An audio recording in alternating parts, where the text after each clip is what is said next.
on another fantastic day here on Breakfast Central on a Tuesday morning. And as you well know, that today being Tuesday, the 27th day in the month of May, you could hear the children screaming because most definitely it's Children's Day. And I do have my colleagues. What? Don't angry me. Don't provoke me to Daddy, anger. Daddy, I need money for it's school okay. fees. Yes, I would pay the school fees directly. Better step into the role of yeah, I mean, it feels really good to know that I have you guys here. But anyway, welcome to Breakfast Central. My name is Joe Hansen. We are the world. We are the children. I'm still my mother's child. So I'm waiting for my mom to send me happy Children's Day message. Happy Children's Day to there will be war Amen. if she doesn't send me that Happy Children's Day text. I take it very personally. It's very necessary. Congratulations to you. Happy Children's Day to us. It's a day of celebrating. And we hope those in power will allow the leaders of tomorrow. We are already in tomorrow. How can you be 60-something years old and you are a youth leader of a party? How can you be 50-something and you are announced president? We need to get with the program. We need to get rid of all this stuff. Welcome to Breakfast Central. Let's not chase away the kids with hardcore politics yet. We'll get to that stage. Today we'll take things light and easy. And, you know, yesterday I was just reminiscing about my favorite childhood memories. Would you like to share? Will you allow me to introduce myself before you reminisce on your favorite childhood memories? Thank you so much. I wanted to start out with the debate. Accurate timekeeper, panel of judges, co-debaters, and my fellow audience. My name is Olive Emodi, and I am representing Breakfast Central here to argue the motion that girls are better than boys. I always have a problem with, you know, so my name, why is it that my name, what do you always say? My debate. name. I don't know why we always, My name is. I mean, it's better than those that say my names are. My names are. Anyway, welcome to Breakfast Central. Today we are going to be following up on some fresh developments with the People's Democratic Party, we'll also be looking at the kids. Today's Children's Day, so we'll be prioritizing kids and bringing to you some very special kids with exceptional talent. So even as we say Happy Children's Day to children all around the world, I also want to say a very, very, very happy birthday to my friend, my brother, Myro Essay. So now coming back to the conversations about children today, we're going to be sharing with you some children who have made their mark, even at their very, very young ages, telling stories and being able to impact the world with their talent. Binga was about to ask of our favorite childhood memory. And before, you know, we all start to share, I don't know what angle or what aspect you want us to share the favorite childhood memory from. Do you want us to talk about it in terms of favorite childhood Children's Day memory or just favorite childhood memory in general? In general. There's a lot of favorite. Joe, do you want to start? No, you go ahead, please. No, I probably look at it from reminiscing on what Children's Day used to be like back in the day. And back in the day, Children's Day was just a day of pomp and pageantry. You would see the children dressed in flamboyant inter-house sport colors, red house, yellow. Which house are you in? Green, emerald. You? What house are you in? Blue. That blue is like you talked about it a little too much. You know, everything walks around, you know, Chelsea. Oh, shit. Oh, you've always been a blue. I was in red house. At some point, I was in yellow house as well. But just the idea that it was an opportunity for us as children to come together. There was a sense of safety where you would go on excursions, you would go to the stadium, there'll be match past school versus school competitions. I don't know if any of that happens again. I feel like we're losing, not with the intensity. And I mean, you're not a child anymore, so you won't be able to. But you will see them before. I mean, you will see them on the road. You will see them. How many children have you seen on the road doing match pass? We used to do match pass from my school to another school. We do match pass as if we are going to taunt them. You live in an urban area. Yeah. Who told you? It was the Zanga. Let's not cast ourselves. But it's fun to note. I mean, I've always supported that kids or children are not only celebrated today, but always. Good enough, I attended a primary school that would always organize events for children, even though, I mean, it's a primary school, but they always had one activity or the other. And I remember at some point, a parent was saying, sorry, it's like we're having too much events for these children. Are they really reading their books? But it was interesting. You find out that sometimes you have to go for excursions, come back, go out to another school, take us here and there. And sometimes you'll be in class and they tell you, hey, prepare on Friday, we're going here. So I think that was beautiful as regards just having one special day where it's like the biggest event. But if you have these events regularly, it also helps the children to explore.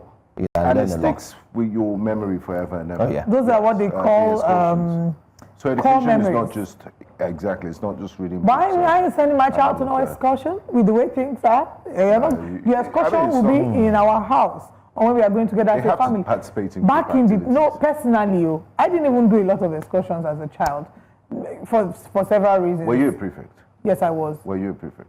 Were you a prefect? I was a senior prefect. Okay. Yeah. Primary school, yeah, I think I was a prefect. Secondary school, no, I turned it down. I wasn't a prefect. Were you? And when I had the opportunity, I won the elections, but they didn't allow me to do it. I'm serious. They knew who you were. I was notorious. They knew you were going to be for a good. You know. Okay. And you know, one of my favorite childhood memories is my dad always, my late dad, he would always ask me, what's the latest in news? I think I was born to do this. What's the latest? I remember watching CNN in primary school. What? Yes. I remember Riz Khan.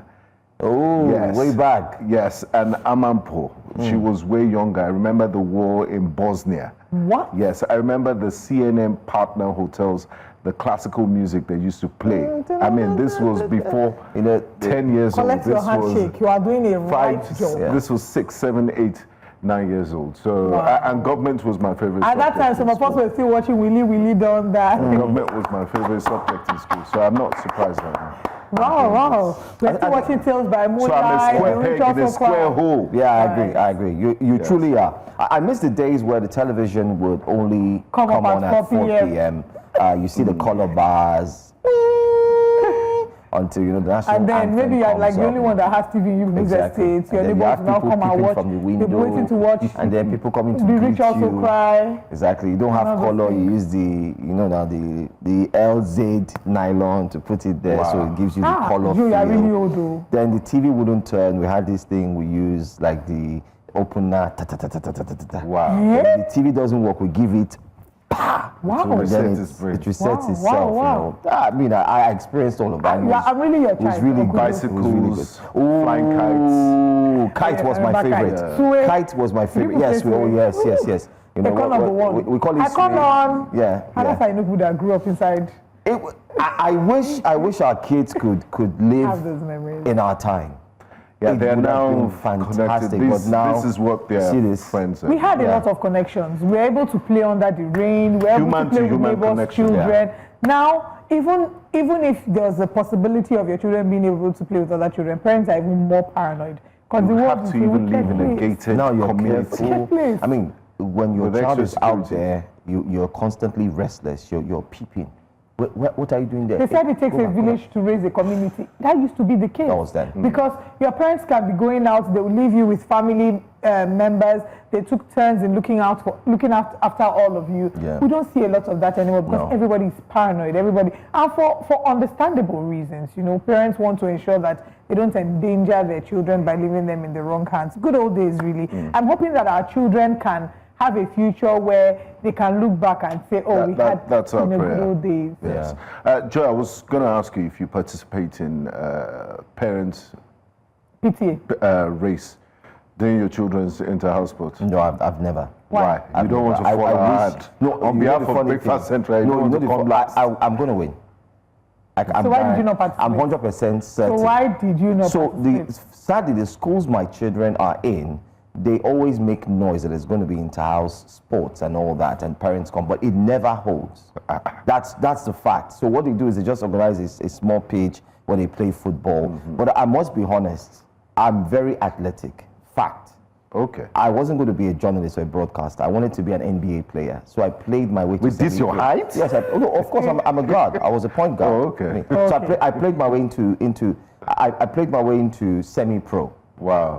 But then again, when I saw the wages they were collecting as basketball players and all that, 2.5 per week, and all, I said, nah. I had a one-on-one talk with my elder brother. My other brother, he also played for Boko Heat. He played, part-time for Boko Heat, which is a basketball club. And he told me, he said, listen, man, you need to look at another direction. Or, I know you love the basketball, you love everything, but you have to find. And then I You switched. should have been with Lakers by now. Yeah, I mean, like, I would have been the you see why we Steph. need But to you make wouldn't it- know him. You won't know me, that's the thing, you know. I'm I'm looking at him from It would have far. been great for me to be like, discussing about you on television. Yeah, Oh, but it's fine. Hanson of the But Lakers. I love the fact that I'm here. But you know why we need to do well? We need to also do well so that our children can be able to pursue their dreams. For us, like, there are some things I didn't have the liberty of doing because you have bills to pay. Yeah. So we need to ensure that we're able to create some measure of a soft landing.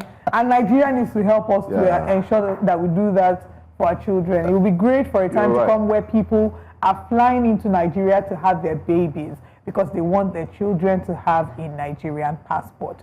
That will be such a dream. That's a dream. You're That's right. a dream You're come right. true. We're hopeful. Just like my kids, if they don't make top 5, instead of going to Disneyland in Orlando in the US or going to Minnesota, they will go to South Africa for safari. That's a good one. To go Good and one. see, oh, kangaroo. To go and see kangaroo and wolf.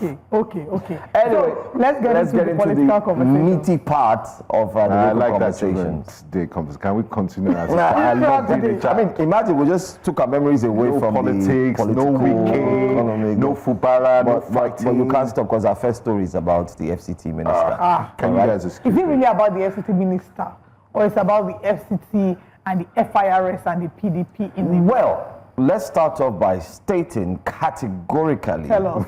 that the FCT minister, a former governor of Rivers State, His Excellency Nyesom Wike, A sitting member of the, Yes. a current member of the People's Democratic Party. of the embattled PDP, had Serving mentioned, under the All Progressive yes, Congress. had mentioned that some months ago that there's going to be a revocation. They're going to revoke and also close down some properties. He had said so that they were going to do that. They're going to close down some buildings. The reason is because they failed to pay, the Land Use Act, The and ground so on and charges, so yeah. forth, ground charges. And coincidentally, one of the buildings, or two. one of them is the PDP Secretariat. That's the famous Wadata Plaza. Famous Wadata Plaza was one of them. But yesterday, the numbering over 4,000, the FCT minister approved that they should be locked up, sealed. And it wasn't just the famous Wadata Plaza, there was also the FIRS. I mean, of the irony. which the minister, Mr. Zach Adeliji, ran to the president in Aso Rock and said, they have sealed this our property. What did we do? Talk to this man. Back and forth, but those are the footage. And when the news came out about how the FIRS had been sealed, of course, the reactions on social media were that Nigerians saying that how is it that the body that is the one that collects taxes from people have now not paid their own? I mean, that the was ultimate irony. Yeah, it was such an irony, and people were, of course, making fun of FIRS. But the FIRS then came out with press release, on video. They came out on camera with evidence saying that they didn't owe any ground rent, and all the statement of them saying that they had owed ground rent for 28 years was just, not correct information. They said, how can they have paid ground rent for all their properties except 2? Why, is there an exception of 2? So they of course presented evidence. People were asking for an apology, but ultimately Nigerians have then in a way put 2 and 2 together and say that maybe FIRS was not a target and maybe the People's Democratic Party was the target of this revocation or this sealing of properties over unpaid ground rent. And now in response to those who have complained about the PDP building being shut down, Nigerians have said, when FIRS was sealed, FIRS brought out evidence to say we have paid. PDP, to bring out your own evidence to say we have paid. But you could see... But is the PDP claiming that they've paid? Well, not necessarily. I did see an interview with, PDP chieftain Bode George, where he was saying that, it's just like your family member. If your father is owning a property, how much is it? It's like 7 million. Yeah, so we could have paid this, right? That it shouldn't have been that much of a big deal. It's something that he could have sorted. But the statements would be that this was sealed up for political reasons. Nigerians are starting to infer that it may have been for political reasons. And don't forget, you could say it was sealed off for political reasons if we track the map. Let's start. 3 weeks ago, the PDP has an emergency meeting. The FCT minister shows up there unannounced and, of course, catches the eye of members of the press. They come out from that meeting, a statement is made that they are going to work towards peace. And then they put a former president of the National Assembly, Senator Bukola Saraki, to actually champion that peace movement. After that, few days ago, just this weekend, it's obvious that there's a problem. And then the FCC minister comes out to say, listen, guys, I am no longer in for peace. Okay? And everybody says what happens. Pointed fingers. To almost 24, not even up to 24 hours, the building. I mean, look, but in fairness to the FCT minister, he's on the right path. Oh, he is. I mean, no doubt. He's on the absolute right path. And he gave a notice. He did. Remember, he had mentioned this. He gave a notice. It's just coincidence that the notice period expired or elapsed at the same time where they had that falling out with the peace committee. But why would you? Don't be on the side that airs. He who comes to FCT comes with clean hand. Pay your ground rent and avoid stories that simple as APC. Look at the FIRS, very transparent. They came with press conference, came with proof and showed receipt, and we move on. But the FCT, the Federal Capital Territory Authority, also need to do their homework really well. That was very embarrassing. For them, they should give an apology to FIRS. That was not necessary. And the posturing of the PDP chairman and all of them saying, you know, this is, they felt insulted. I think we have that video they felt insulted. I could sense. Let's watch the video. Let's see if we have the video of the acting chairman of the PDP, Omar Damagum.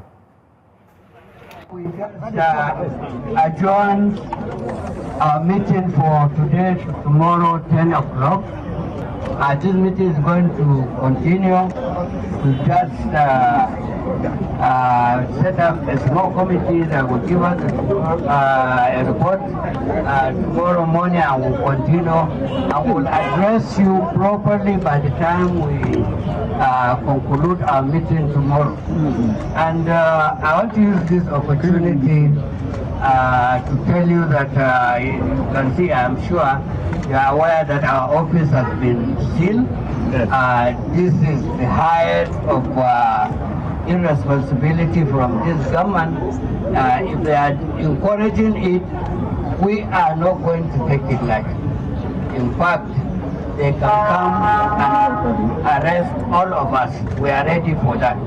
But we condemn this in totality and in the higher sense of irresponsibility, and we will not tolerate it. They are trying to mar democracy, and this is unacceptable. We condemn it, and we will make sure that they will have us content in the near future. Thank you. It's neck holding tomorrow. It's tomorrow at 10 o'clock. It's neck holding. We are here. Neck meeting. It's neck meeting. I don't think the PDP chairman was right to say that was the height of the responsibility. I mean, the FCT Territory Authority has just carried out their constitutional duties. If an ordinary Nigerian had aired, they will do the same. Nobody is going to say, I feel a sense of entitlement here, and it's totally wrong. So why didn't you pay your ground rent, even after the notice period, that the notice was given? Way back. I mean, I think the responsibility here is on the part of the PDP for not paying their ground rent. And we're looking forward to this meeting, interestingly. Yesterday we talked about the 99th NEC meeting happening, and we're looking forward earnestly to this meeting happening yesterday so we can discuss the details of this meeting. However, reports have it that another emergency meeting held yesterday at 5:30 p.m. at the Bauchi Governor's Lodge. There were several key PDP members, some of the people you saw on the screen. The PDP, we saw Damagum, we saw Governor Adeleke, Jackson Adeleke. I like that you called the full name. Yeah, Fintiri was there, Caleb Mutfwang, a number of key dignitaries in the People's Democratic Party were there in this meeting that happened at the Bauchi Governor's Lodge, and it was said that part of the conversations were to first of all talk about the internal crisis, because before this NEC meeting happens, they have to deal with the internal disagreements happening within the People's Democratic Party. Recall that the Minister of the FCT pulled back and pulled out of this peace accord or this peace conversations. He pulled out on Sunday, pointing fingers at Makinde and at Peter Mba, and then they would then also talk about the ceiling of Wadata Plaza. Speaking of Makinde, a number of the reactions I saw on social media are that Sheyi Makinde is the one who is like a new emerging force in the People's Democratic Party. We're seeing a lot of people sort of throwing their vote of confidence behind him and saying that he's playing the game that Wike would have typically played, and that, you know, he's dismantling structures and setting up structures for himself. So if you see a number of the reactions, people are not surprised that a lot of this is happening. They're saying, and you know, it's very interesting because he used to be part of the G5 led by Nyesom Wike, and all of a sudden it feels like it's taken a The G5 has broken down. Wike G1. is now G1 by himself. G1. Right. G1, but it's fine. Let's see what will come out of this. The president has stepped in after the minister, Zach Adeliji, met with the president in Aso Rock before the presentation. The president, you know, put his foot down and said, listen, FCTA give every single person 2 weeks. 2 weeks, 14 days, which starts counting immediately. So, of course, the PDP will have their secretariat opened. The question would now be, are they going to pay the backlogs and ensure that everything is cleared so that the FCTA does not have the official reason and approval to come back and seal the space up? That's one. And this time around, there will be no begging. No, there will be not, because the president has stepped in and said, listen, do this, do that. And the president was indeed congratulated and was thanked, rather, for having played that part. Many said online, including Chief Dele Momodu, saying that, I mean, this is an opposition party, that the president should say, what's my business? I mean, it's politics. Exactly. You should do, but the president said, no, you don't do that. Let's see how it goes. That's why he's the father of the nation. Yes. It's very magnanimous. Yes. Let's move to another story now. This picture you're about to see is the face of a popular man who has been trending online. Now, he's a police officer, but we are also trying to identify him. So if you know him and you know his name and you know where, especially his station is at, well, you might want to also reach us. Now, that's his face. I mean, with all due reach respect, out to the police complaints unit. Yes. With all due respect, this is a police officer who has been saddled with the responsibility to protect lives and also to ensure that every single indigene of a state or every citizen is safe. But the face you see right there on the screen isn't doing that. Rather, in the video we're about to play to you, it shows the police officer demanding for something that has been stopped by the same police force, which is an ECMR. Let's take the video. I also have an experience on this. Take a look. Yes, what's the issue now? CMR is illegal. It's illegal. You can make all. I'm not making any call. What do you want us to do so we can leave here? Because we're going far. I don't have time to. Sorry? 5 liters of fuel. What 5 liters of fuel? What is that? There's no police station here. So what does it translate to? How much is 5 liters of fuel? That's what I'm asking you. So you want 5K from each of the cars there? You know yours. We will not do anything. You want 5K from each of us, Abi? Okay, go and give us we are together. What about the other person? What about the other person? My grandmama will go back. Come bring 3K, give it to him, let us leave him. No, go get 3K from him. How far? Where the 3K?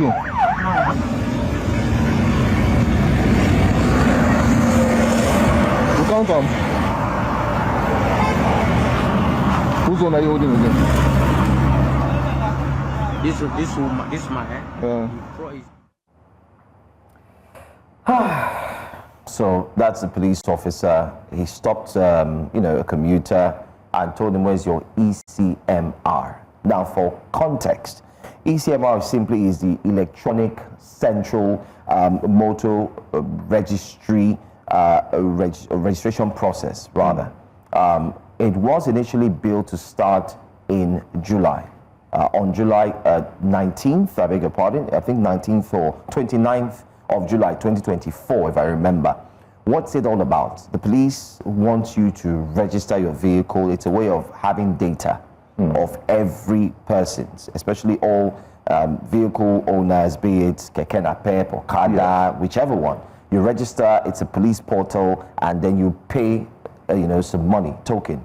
And the Nigerian Bar Association and other Nigerians kicked against it and said, why is the police coming out with its own revenue generation? This is like a revenue generation portal again. After all, we have the FRSC, who already has details of every vehicle when you do your plate number and so on. So why are you coming with this one again? Duplication. And that was exactly the same time the tint permit was also, in view.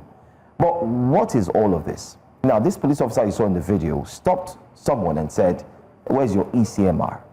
I've had that same experience, and mine happened in January, where I was stopped, and the police officer told me, we need to search your car. And I said, do you have a search warrant? He said, no. I said, okay, fine, but I'm going to follow you. And I told him, hold on. And I followed them anywhere they went to. As they jumped in, I jumped in with them. Not just that, at the end they said, okay, where are your papers? Your papers are complete. The next thing they asked is, where's your ECMR? And I laughed. I said, listen, sir, with all due respect, I'm a journalist. As you can see, I'm a press man. ECMR was cancelled. And they said, who told you? I said, you want me to show you? I had to bring out the story and show him. I said, this is it. Can you see? Cancelled. He said, it's okay.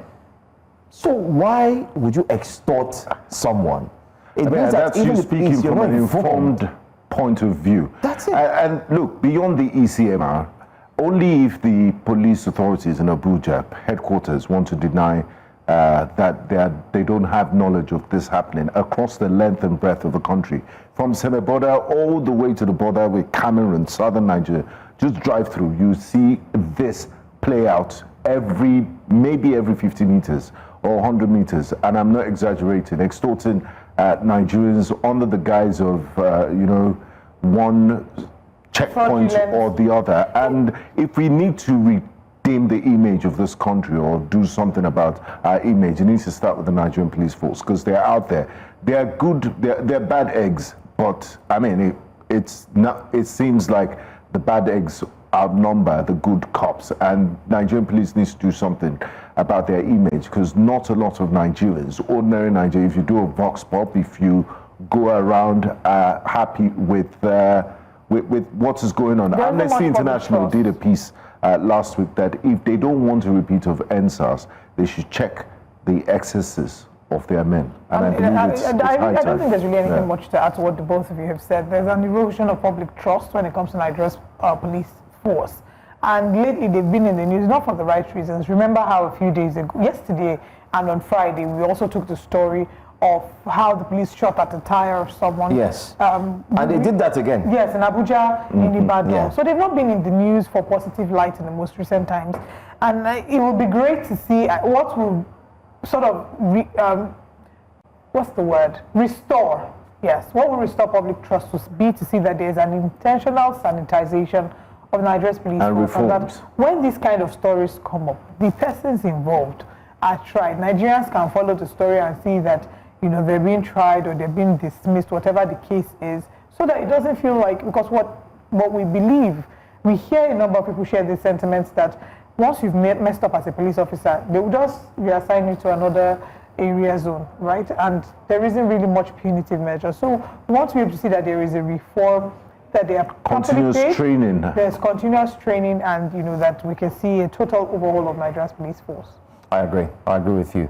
But it also behoves on every single Nigerian to bear in mind that the ECMR has been cancelled. And I think I need to put it out there. I'm also a believer that, the police officers, we know that they are underpaid. I love some of them, the way they approach you. They tell you, how are you? Please, let me have something, or let me eat something. Oh, take care of your man now, or something. It's in the manner of approach. And exactly. You say, don't come sir. Even do that. Even sometimes. I mean, that's not fair. Let's be honest. You shouldn't be doing it. It's not You shouldn't be saying that. But I'm saying if push comes to shove, no matter how bad, or like they say in pidgin English, no matter how bad as he bad, at least. But don't trick people, or don't deceive people, or don't force money out of people trying to use what has not been established. Illegal. Saying, where's your ECMR? Just because you hold a gun. What's the difference between you and a criminal? If you're extorting them under false pretense or something. Right. Okay. Anyway, that's all the stories we're going to take this morning on Wake Up Conversations. Today promises to be very, very interesting. We do have some of the kids in the house. They will be talking with us, and I bet you want to find out what they would be talking about. Aside that, we have a very interesting conversation to look into, many as it were, but let's bring to you our top stories for today here on Breakfast Central. Today on Breakfast Central, Abia PDP calls out Governor Alex Otti over accountability, and we will be looking into that story. APC governors, NAS caucus endorses President Tinubu's second-term bid. It's getting stronger. And one dead in suspected bomb blast near Army base in Abuja. Different reports on that. We would be looking at Children's Day today, celebrating it, and most importantly, what the kids have to say. Don't forget the front pages would be here as well at exactly 9 o'clock hour. Stay with us. Breakfast Central continues. Hello viewers, welcome back to Breakfast Central. I'm your host, Tara Lua. Absolutely, Tara Lua is our host today and deserves a lot of applause. What a fantastic intro. Today is Children's Day, and we're celebrating the amazing energy, the creativity, and brilliance of kids from everywhere around the world, from fun stories to inspiring messages. This show is all about you, our incredible young viewers. And if you think today is just another day, think again, because children are the heartbeat of our ward, the dreamers, the doers, and the future leaders. So today we'll be dedicating segments on the show, and as you know, we'll also showcase the brilliant talent and creativity of our kids, as we have a special lineup for you. We'll be joined on the show by 3 amazing, inspiring kids. We do have a footballer who joins us today, a trained musician, and also one who wants to be a broadcaster. And you just saw her and you heard her, and she introduced the show. Anyway, let's get with it. Let's start off first. How are you? So you want to be a broadcaster? I'm actually excited. She wants to be like us. And I'm happy we have Yes. 2 girls and 2 guys on the show today. So tell me, what inspired you to want to be a broadcaster? My school actually. Really? Tell us about it. My school, like every week, they will choose your 4 people from your class, and then they will bring you out and you do like broadcasting. They will give you a paper and you just have to memorize some lines and look up. Wow, that's amazing. And how long have you been doing that? Ever since I got to 1st grade. What class are you in? 1st grade. You're in 1st grade now. Wow. Imagine what happens when she gets to when she's done with primary school. You know, their grades confusing me these days. Back in the days, primary 1. So I'm in 1st grade, 2nd grade, 3rd grade. Yeah. So Taraluwa, after school, what are your interests, and why did you like that news reading part so much? I like it because it inspires me to not be shy anymore about things. Good. So he also asks you the things that you like to do. So when you're not in school, what are the things you like to do to relax? Watch TV or read. Watch TV or read? What are your favorite books to read? The Little Mermaid. The Little Mermaid. I see. The Little Mermaid. Interesting. What's your favorite character in The Little Mermaid? The Little Mermaid The itself. Little Mermaid. I see. I think that should be Ariel. Yeah. Nice. Ariel. Okay, Taraluwa, there's so much that we want to know about you, and maybe we'll give you a chance to also interview us and ask us questions, ask the aspiring broadcaster that you are. But, how are you able to also do a bit of broadcasting when you get home, or you just do it in school? Sometimes I act like I'm live at home, but I'm not.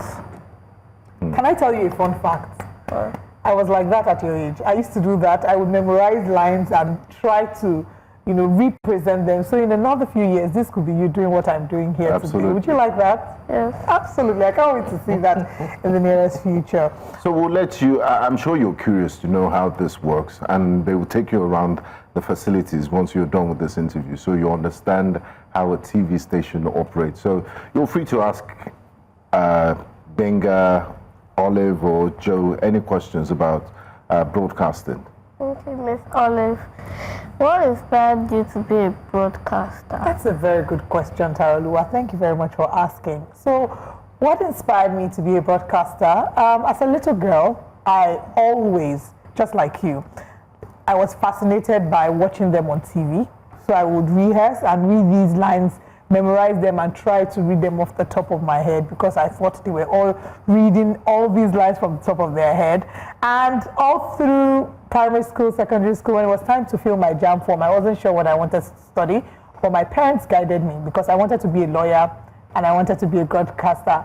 And my mother also encouraged me to, she said, since you like to be a lawyer and you like to be a broadcaster, why not go and study law? Since you can't train to be a lawyer, like you need that certification. And when you come out, if you decide you want to be a broadcaster, then you can pursue your career in broadcasting. And that's how I became what I am today. Thank you very much for asking. Do you want to ask him a question? Do you want to ask me a question?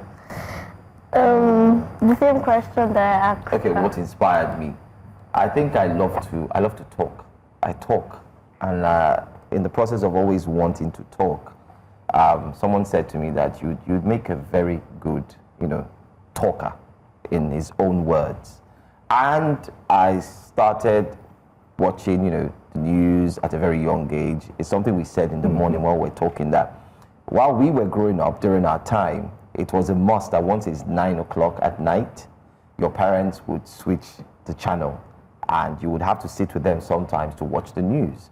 So while watching, I liked the way the presenters would dress, the way they would talk. Yes, also I would mimic them in my own little way, and I would laugh while mimicking them and saying, but I never had the belief that I was going to be here. But when I was growing up, I now, started liking and moving towards broadcasting here and there. And then I wanted to be a radio presenter only because I thought when I grew up, my voice was a bit, thicker compared to when I was small. Your voice is light now, but as you grow up, your voice will become very big. You begin to sound like Miss Olive. Yes. And then I said, okay, I gave it a shot, and here I am today. Yeah. Thank you very much, Mr. Joe. Would you like to ask Mr. Wing a question? Okay, so I started from a very young age. I was attracted to CNN. I used to watch the news a lot. I just love to know in my imagination where places were. I'm very good with countries and capitals everywhere in the world. And then I got to secondary school. I was very popular. Your father and I went to the same primary school and secondary school, and I'm sure your father can testify that I was a talker in secondary school. I used to entertain my classmates during break. We had this place in front of the art studio. I'll just stand there every day and talk, entertain them, crack jokes and things like that. But I didn't know I was going to end up as a broadcaster. So I ended up studying mass communication. I still thought, I would go into PR and corporate communications. And then one day, my father called me on a Sunday and then drove me down to 267A Etimian Crescent. That's where Cool FM is. And they actually have a kiddies FM. They do. And then I had a meeting with the MD, who happens to be my father's friend. And I mean, like they say, the rest is history. But I love it so much. It's very natural to me. And one thing you need to learn is, I love the fact that you enjoy reading, but you need to read on everything. It's a very interesting job. I've interviewed presidents, I've interviewed people in all walks of life, and it takes you to places. It's a very noble and dignified profession. So I love that you want to do it. You travel a lot, you meet all sorts of people. So it's good to read widely, not just, it's good to read Your Little Mermaid, but you read a bit of everything, so your knowledge base is wide, and then you can ask anybody any questions. And then being curious too.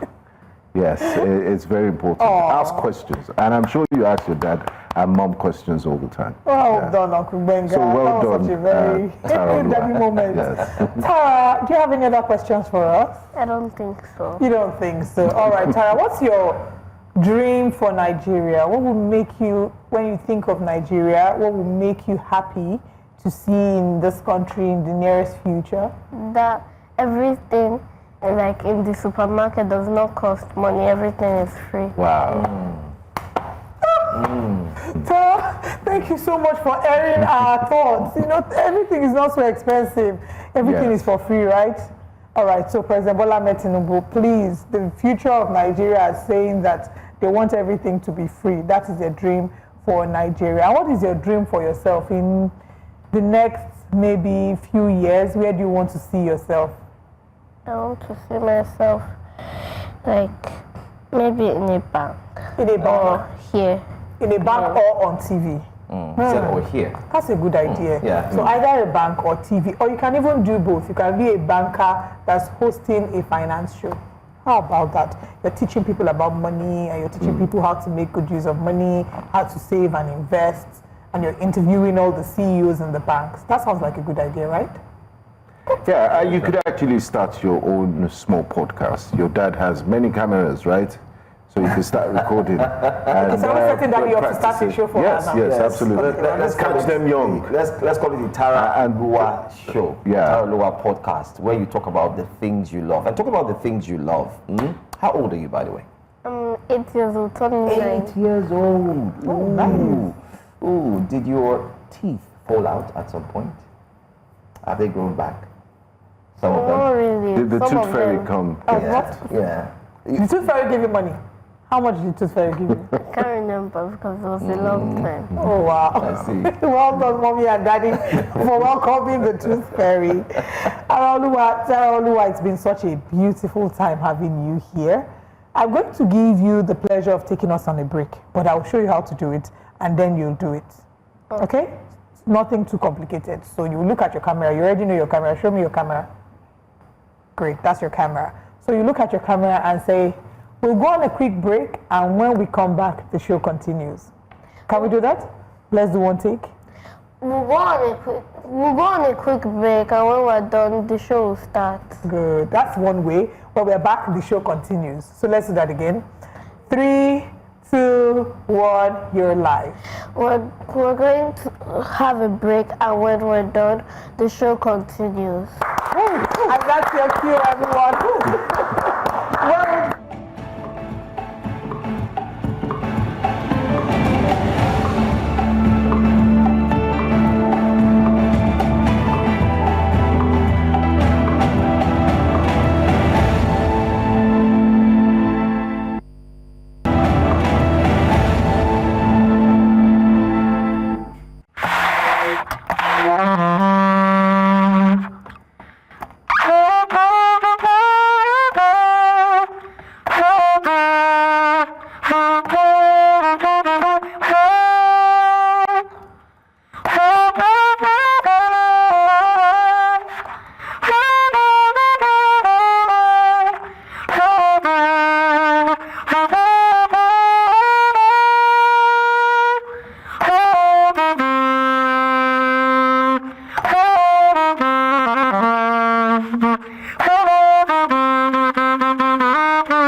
Amazing. lovely. Sax girl. High five. Well done. That Great was job. really amazing. That was Yes, amazing. it was. Are you able to sit with Great us? performance. Benga, Yeah. I don't know if you can. Man, I wish I had a musical talent. I'm good in clapping though. I never knew how to play the piano or any play other any thing. musical. But we could play Mary Had a Little Lamb on the The recorder. flutes. The recorder, yeah, I could play the recorder as well.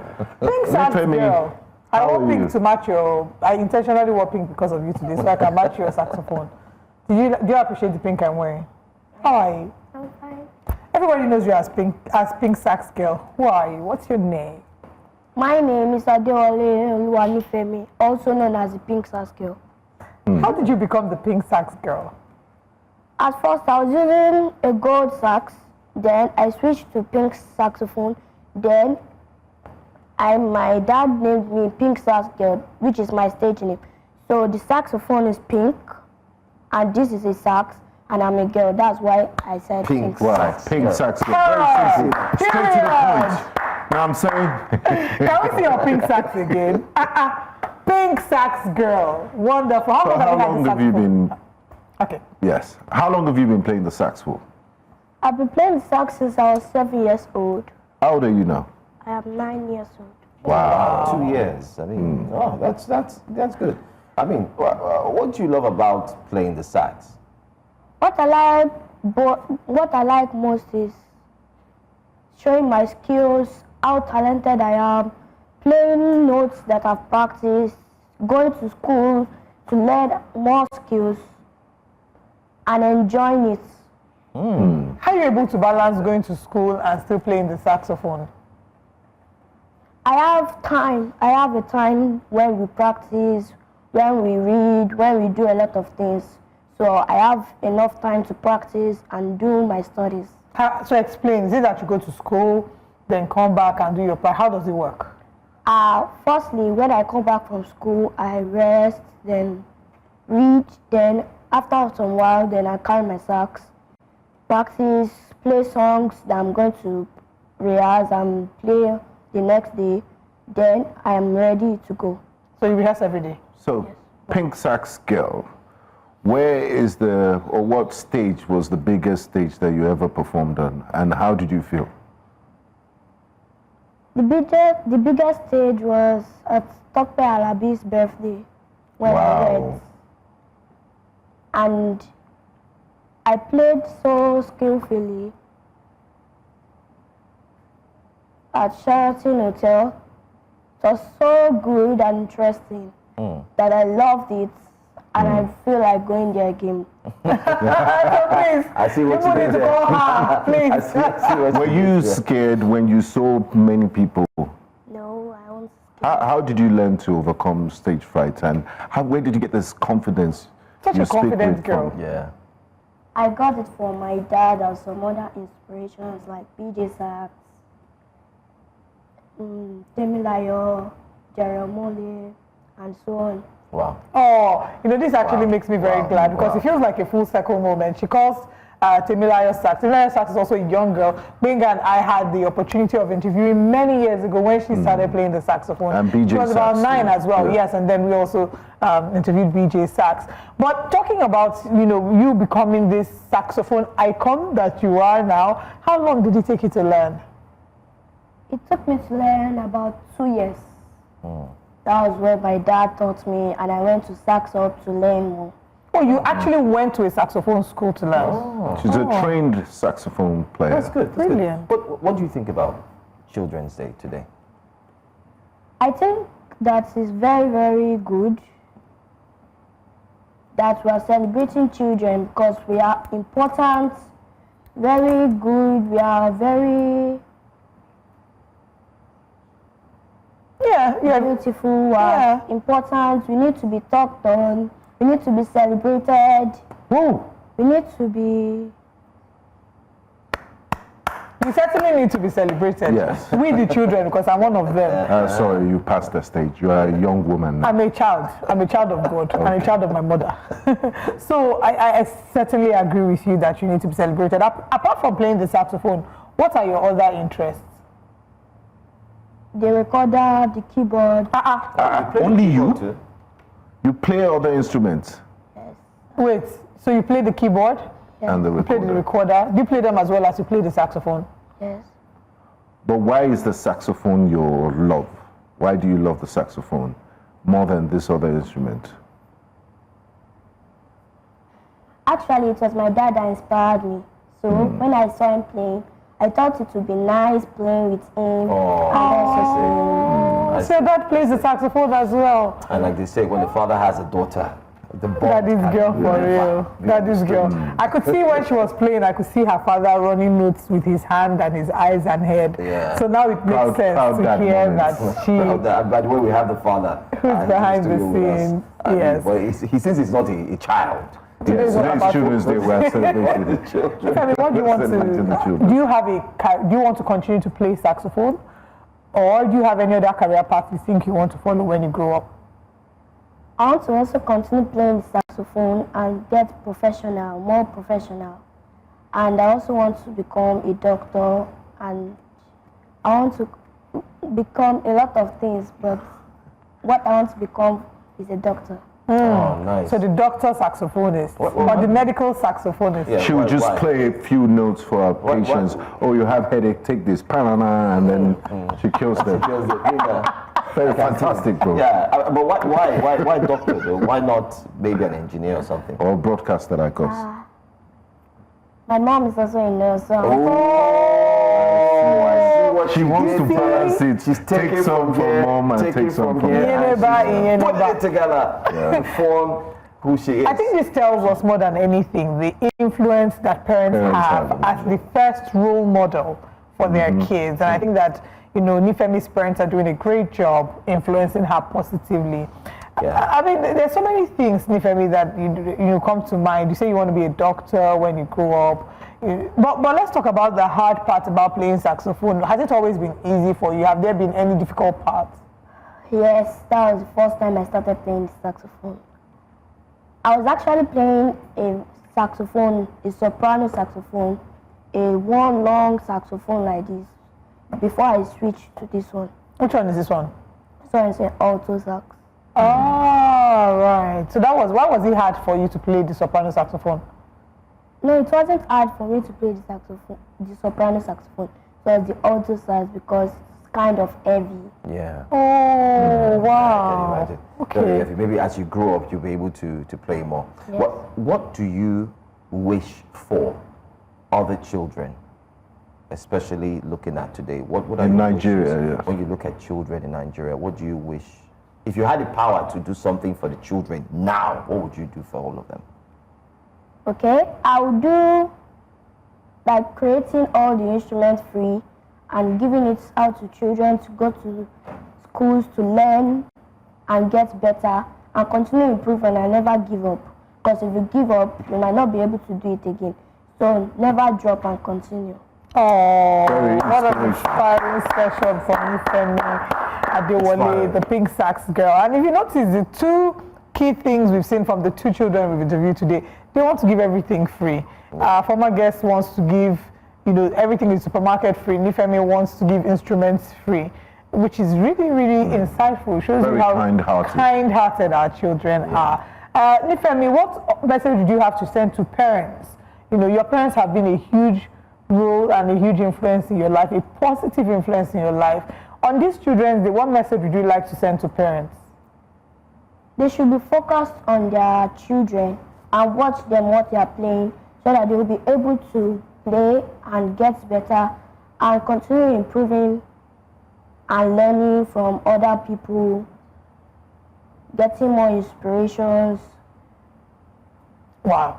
So basically you need the parents to pay more attention to the children. And I think my final question would be, speaking about inspirations, you've shared who your inspirations are, people that you looked up to, BJ Sax, Temi Sax, and the likes.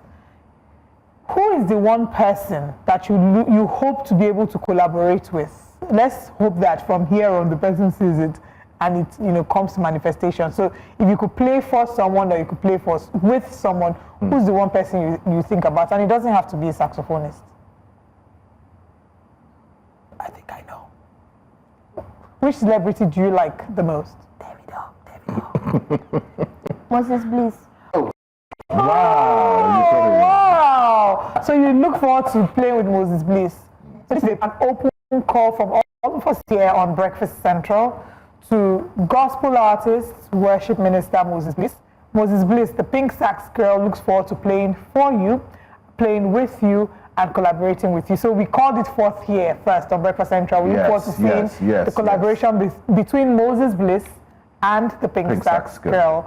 First of all, I think, for me, I'm done. I don't know if you both have any other questions. And I think she's done a great job and she deserves a round of applause. She does. Well done. Thank you very much. So much, and thank you for stopping by. We look forward to hear more. I hope to get an EP from you, a musical compilation of some of your wonderful, sax and compilation of beautiful songs from you, okay? Right. All right. We look forward to seeing that. Good. All right, Thank you very that's all that we have this morning from Nifemi Adewale, also known as the Pink Sax Girl, who has serenaded us this morning with the beautiful song "We Are the World" by Michael. Is Michael Jackson that sang, Gabby? Yes, we are the world. Is Michael Yes. Jackson? I'm really getting old. You have so many artists. Like Yeah, there was a lot of them who did that. They're produced by the late. Do you have another song you want to Quincy play for us as we wrap up? Yes. Okay. Do you want to go back there, or do you want to play from here? Okay, can stand where you are if you to be more comfortable. Okay. All right. Okay, go ahead.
Performed by the Pink Sax Girl, and we hope that this is an inspiration to all our children to know that along the line in their journey through life, they will be able to find the greatest love on the inside of them. We'll go on a break. When we come back, there's more to come. Stay with us.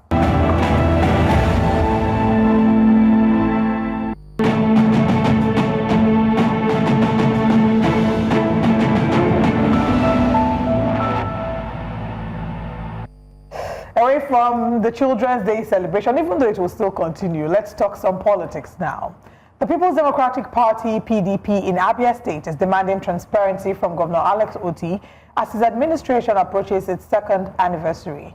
The PDP raises serious concerns over the cost of ongoing projects and the state's internally generated revenue, IGR, accusing the government of operating under a veil of secrecy. They claim that while the governor was only a fierce critic of the previous administration, he now appears intolerant of dissent and unwilling to disclose financial details. Well, the PDP alleges that over 200 billion naira has been spent on questionable projects, including 6.5 billion naira on recreational facilities, 10 billion naira on capacity building, 7 billion on ICT infrastructure, 54 billion on renovating public schools, many of which allegedly do not exist. Anyway, joining us to react to this development, and one who has taken it upon himself to speak out, is Abia State PDP Publicity Secretary Eric Ikwagu. Thank you so much for joining us, Mr. Eric. Thank you for having me. Good morning. Good morning. We've seen that you've raised a lot of concerns about the monies being spent by the governor. What really is your concern? Are you saying that these developments or projects are not seen to the human eye, especially with what has been done so far so good? Yes.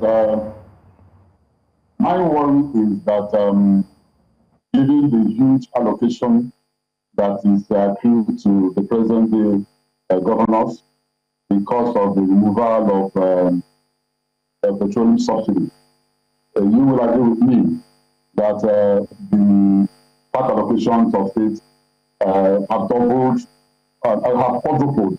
So the state governors of this era are really doing something iconic, gigantic, to compensate or show for the humongous resources we have received.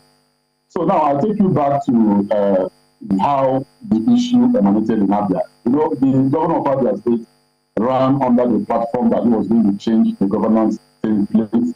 He made promises He was going to be different. He was going to be accountable to the people. He was going to run an open government. And he wasn't going to take security votes.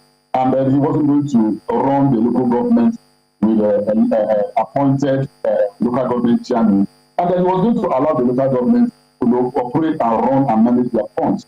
Now, what did we see? It was a government that promised earlier that he was going to recruit because he has been in the private sector. He understands the power and the effects of employment. That he was going to employ. Now, we sat down and it's okay. Politics is a game. You put out your best options, and if the voter doesn't agree with you, you sit back and watch the other person perform. So, as the opposition, we sat back and said, okay, we're going to watch you, walk your talk. So when we found out that the first thing the governor did upon assumption of office was to sack over 15,000 workers. That got us started. We said, how can a governor who said he was going to change the governance template and he came to create jobs is now sacking workers? Now, before we even know that, he now sacked a generation of permanent secretaries, forced directors to retire prematurely, and then that got sorted out. So by the time the Q3 of 2023, that is the quarterly report, that this safeguards, World Bank safeguards, that makes it mandatory for states that have keyed into the safeguards to publish quarterly their financial statement. It started from the previous government and then continued with the present government. So when we looked at the figure, we saw that the other states earned 25 billion as per that time, and then the governor took a staggering 5.4 billion to servicing the governor's office, and then took 2.4 billion as security votes. We made a comparative analysis of what other states took, and we found out that even Anambra and Imo, that at them was bedeviled with the issues of unknown government at that time. We found out that they didn't take up as much. What Imo State took at that point was about 600 million as security vote. Anambra took about 500 million as security vote. So now they took a staggering 2.4 billion as security vote. So that got us tackled. We're now wondering, is this man really what he said he was going to do? So we started looking at through the books. And that was when we started discovering some very spurious, fictitious entries. Now, it is his balance sheet. It is his budgetary performance auditing report. So we got those audit reports. So we started checking the governor. So now, when he has taxed workers, 15,000 workers, start permanent secretary. So we started talking about it. Now, the governor that said he wasn't going to run local government took him about months to appoint TC chairman, Christian mayor. So we started, keeping him accountable. Now, today as we speak, the governor of Abuja State has spent over 200 billion in construction of roads. 200 billion. If you use the federal government template, that road contracts are between, road contracts are between 1.9 to 1.8 billion. Abuja will have had at least 400 kilometers of completed roads. Do we have that? Now, when you look through the budgeting performance report, you will see that 6.5 billion was spent on recreational facilities. We have seen what the Tinubu government did. Let me put this in proper perspective so that we understand ourselves well. When, because of the staggered nature of the Anambra Gubernatorial Election, so Governor Tinubu had part of his first 2 years under the government of former President Buhari, and now his current 2 years that is expiring by November under President Tinubu. If you watch the two tenure, the 2 years under Tinubu and 2 years under you will see that there's a lot of improvement. The Anambra governor, who was entitled people felt that he wasn't performing, is now able to do 6 gigantic projects that he invited the President of the Federal Republic of Nigeria to commission proudly. And we saw that. And if you ask him, what is the magic? He will tell you it's the humongous resources that is accruing to him under this present government that made it possible for him to perform all those things. But this was a man who wasn't doing anything, or supposedly not doing anything, about 2 years ago, but the first 2 years of his tenure. Now go to Imo State. You see the wonder that Governor Ukachukwu is doing. And he will tell you it is the humongous resources that he is getting. Go to Enugu State. So if you want to really put this government in proper perspective to see how well they are doing, the best thing is to compare him with his contemporaries that are receiving this humongous allocation. So we look at the 4 billion that has been spent on agricultural facilities. We look at the 7 billion spent on capacity building. 10 billion on research and development. Where has it happened? Where is it happening? And you can spend such humongous amount. So what we are saying is, if we even know the cost of projects, if we even know where we can find this educational facility, ICT infrastructure, and whatever, and be able to actively, scrutinize the government, we have ways we can look at, spendings and find out if it is corresponding with what other states are doing, awarding their own contracts for. Now, there is no open bidding. The only road contract we're able to know, because the opposition forced the government out, is the Port Harcourt road we're talking about. A 5.7 kilometer road is being awarded to Julius Berger at 36.5 billion, making it the most expensive road in Africa. Mr. Ukachukwu, if I may come in here, sir. I believe, if we understand you right, your grounds with the current governor of Abia State, Governor Orti's administration, is that some of the projects, you are not accusing him of not doing anything, but is that some of these projects, the contract figures are inflated. Has the PDP instituted a Freedom of Information bill, tested this bill to, get the specifics? You said there are some entries that you want to know how much that you saw in the budget, and you would like to know the cost of these entries.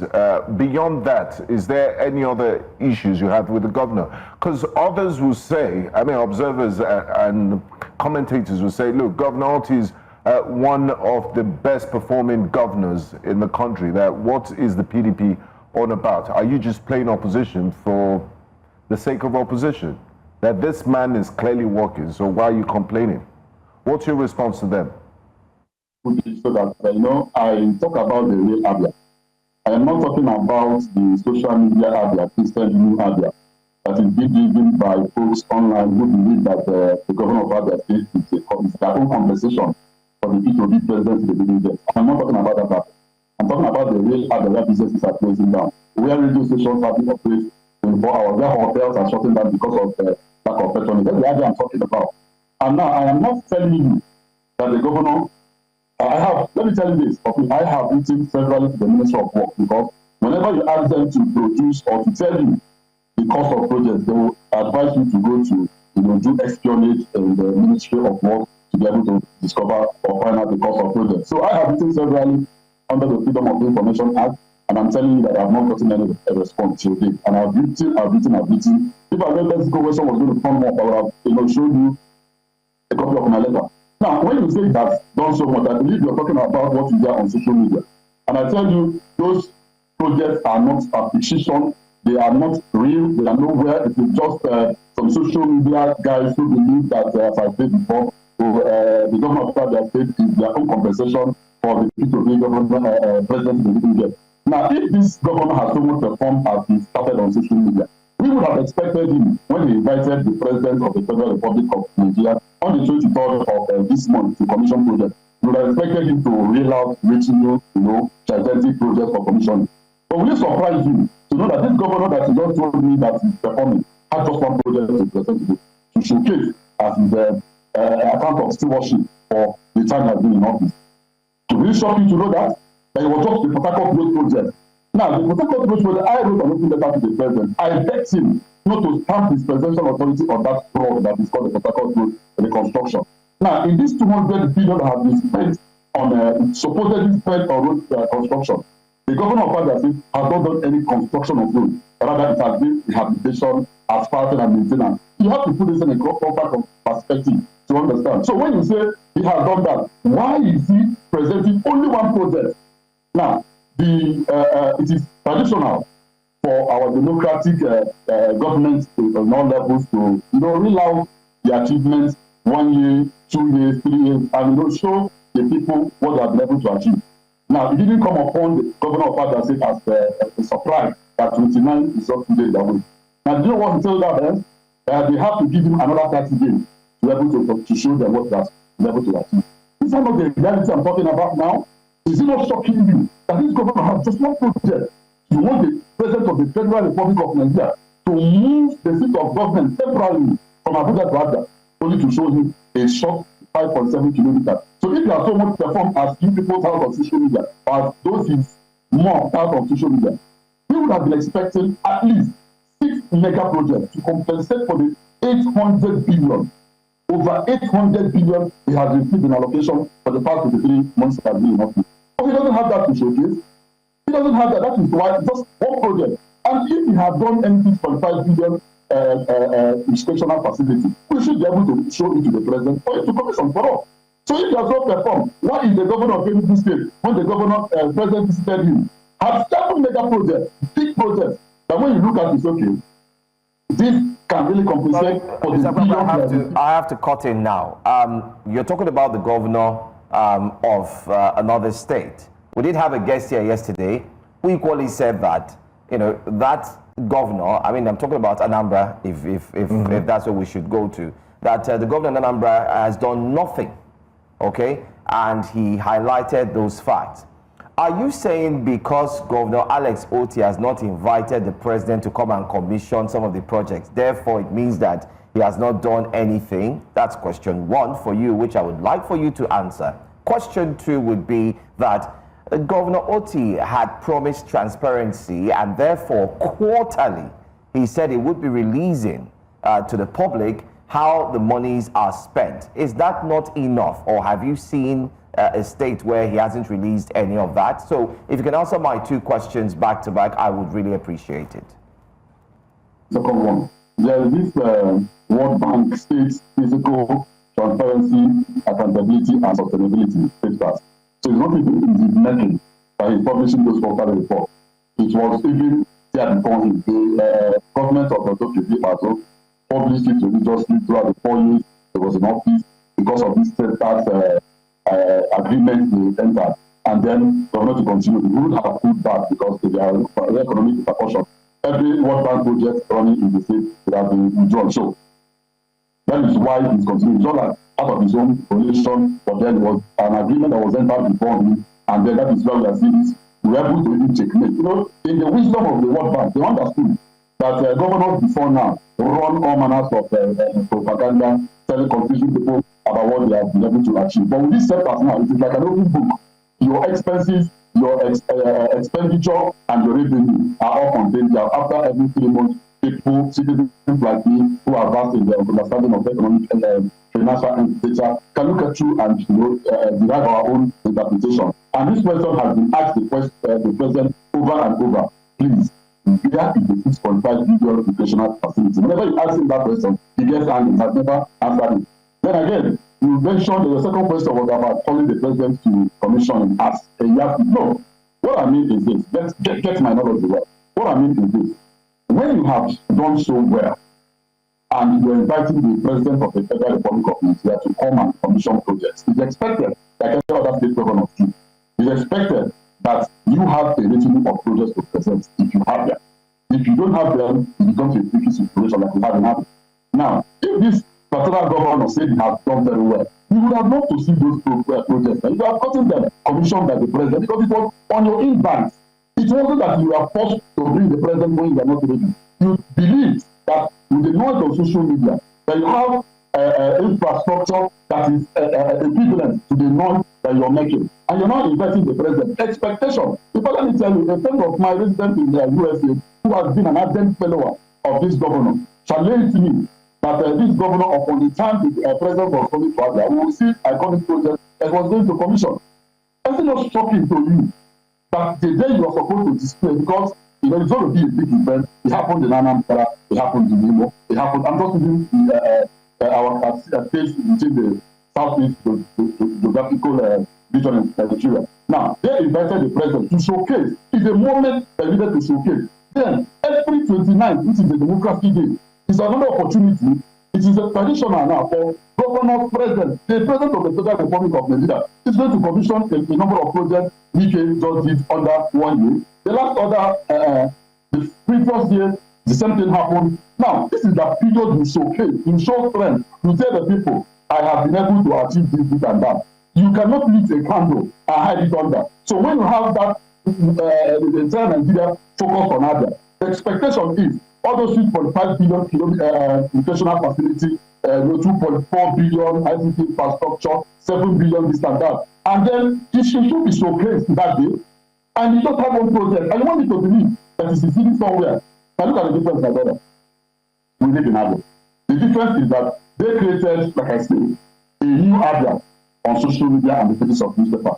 But the reality is this Abia that had only one project that was overpriced. And we're talking about the fraud. And let me tell you this again, why it is concerning to me. That the time the governor of Abia State awarded that project, the chairman of Julius Berger is still the same chairman of his bank at that time, the Signature Bank he founded. Now, so we suspect a conflict of interest, and we have asked the EFCC and EICPC to investigate and still investigate further. While that particular bank, prior to May 29, 2023, had just 2 branches. But as we speak today, we have 14 branches scattered over the country and still spreading. So we need to the EFCC and ICPC to look at the situation and explain to us. We are just asking questions. We are not making any conclusion. And then we needed to ask, where is that 6.5 billion? Have we in any day seen a publication where a tender for a contract is being advertised? A particular lecturer from here, the Abia State University, told me something that yes, the governor promised to do some repairs of a hostel in their university. The expectation was there will be a display of tender, in public. The National Day is inviting contractors to bid, and then the best will be giving the contract. Have you been able to see that? And a question I asked the governor, can we see the tender that gave Julius Berger that particular road at an exorbitant outrageous 36.5 billion for 5.7 kilometer road, translating to the costliest road in Africa? Can we see that? He was at River State the other day. Can I quickly ask you, if I may ask, as quickly as you can respond to this, critics would say, can you hear me? Critics say that the PDP has led Abia State for over 20 years and that you now asking for transparency is quite ironic. Would you say that when the PDP was in office, can you guarantee that there was as much transparency as you're demanding for? And isn't this just as a result of the PDP's performance in the 2023 elections in Abia State? Opposition is a very terrible tool for the people and the practicing of the democracy, especially in our time, where once you oppose a government, you're seen as antagonistic. There's always been logical. All what I've said here, I've not gone into personal attacks. But then let me tell you that the governor of Abia State, held the leadership of opposition.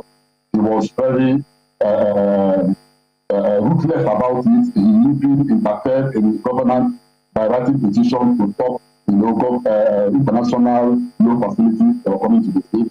But what we are doing is just to hold him accountable to his own figure, to his own policies. Now, it is wrong for anybody to say that an Abia, a citizen of Abia, has lost, the moral right to interrogate a government that has received 800 billion under whatever guise. Politics is the game. If the people of Abia decided to give their mandate to another party to try them, that doesn't kill the right of an average Abia, irrespective of political affiliation. Now, in developed countries, we talk about what individuals have done in governance. You can't be talking about Trump government or Biden, and you're talking about the Democrats. It's about Obama. What did Obama do when he was in India? What did Bush do? What did Biden, the man that just left, he as president of the United States of America? Now, when you want to basket it as PDP, you make a mistake because the governor of Abia State was once a PDP member. In fact, he managed the resources of the state under the governor Ijaw for 8 years. In fact, let me tell you this, that he was even the person that procured the loan for the construction of the new government house that he has refused to enter because of some cases and some voodoo explanation they told us. It is ridiculous when somebody, because you have moved party, because we know in this our plan we don't have party ideology. So people jump from one party to the other for their own political interest, not as an ideology. So if you talk about PDP, and I'm asking you, the governor of Abia State, who is in Labour Party today, is even more PDP than myself. So who will be blamed for whatever thing is talking about PDP? So as an individual, I wrote a letter to the president exposing my concerns, explaining why the president shouldn't, the president in Abia State to commission the most reflected road in the world. Now, I wrote as an individual for Freedom of Information Act to the Minister of Information Works to give me, the statement and exact amount for each of those contracts. There was a road expansion. The truth is that you absolutely have a right to make these demands, and we hope that there'll be a response to it. We definitely will reach out to the Labour Party camp as well to get to hear from the governor of Abia State. But I want to thank you very much for joining us this morning for this conversation, and we definitely look forward to seeing better governance for the people of Abia State. We'll go on a break now, and when we come back, Breakfast Central continues. Thanks for staying with us here on Breakfast Central. Just days ago, the Progressive Governors Forum, led by Imo State Governor Hope Uzodimma, as well as the leadership of the National Assembly, led by Senate President Godswill Akpabio, officially endorsed President Bola Ahmed Tinubu as the APC's sole candidate for 2027. The motion was seconded by Kaduna State Governor Uba Sani, signaling strong unity among APC governors. But what can we say of this unity? Is it sincere, or does it mask underlying fears about the party's electoral prospects? As not everyone, particularly within the ruling party, appears to be on board with this endorsement, especially as they believe these endorsements signal uncertainty rather than confidence of the chances of the party going into the 2027 general elections. Now, one of such party chieftains is a two-term former federal lawmaker from Cross River, now chairman of the Governing Council, Federal College of Education in the Akwa Ibom State, Honorable Cletus Obung. Good morning. Thank you very much for joining Breakfast Central. And thanks for having me. The first question will be your thoughts about the endorsement of President Bola Ahmed Tinubu. Do you think that this is a political strategy, or is the APC just really making a panic move? Well, at the risk of being misunderstood, my query about endorsement is that unless my political lexicon is failing me, endorsement presupposes an outsider trying to build confidence in an insider. And that is to say that endorsements are normally coming from either politically neutral people or politically opposing people. Endorsements don't come from within the same political party. And therefore, the use of the word, the terminology endorsement coming from APC governors, coming from APC National Assembly members, coming from national executive of the party, for me is a misuse of words. I think the proper word to use is a vote of confidence rather than endorsement. If you are supporting your presidential candidate and asking him to go for a second term, you are stating the obvious. Clearly, it was a hot air that means nothing, because essentially, even as governors or as presidents, in all executives positions, especially in all democracies, the right of first refusal belongs to the incumbent. It is not in anybody's mouth, whether the party organs or anybody within the party structure, ministers or anybody coming to give an endorsement. It is a right of first refusal in any democracy. Unless the incumbent indicates that he's not interested in running, then that place becomes vacant, and then you now start looking for an alternative. Once there is a shake-up or an attempt to start to do endorsement, for me, it is an indication that something is wrong. I don't find anything special about endorsing an incumbent. Nobody in APC has a choice about the presidency of Asiwaju Ahmed Tinubu as a sitting president. His records have already endorsed him. He has already been sitting, he's already sitting there, like all governors, on first term. It is until they say they are not interested before you can come out to start saying, look, there is no vacancy, we are not giving you. This is the next point of call. Otherwise, whatever is happening by way of endorsement here is just getting everybody busy for doing nothing. And like I said elsewhere, it is nothing but political masturbation.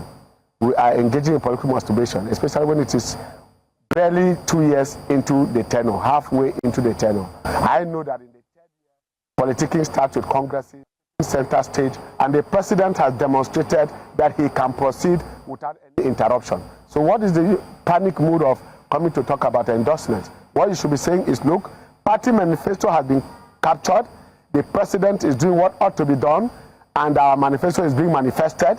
Therefore, we give you a vote of confidence and encourage you to go on the trajectory you have taken, which has shown unprecedented courage in taking decisions that will take the country forward rather than looking for the next election. So this president has shown that he is into governance and that he can take the hard decisions that can take the country out of the woods and take us on the path of economic prosperity and political stability.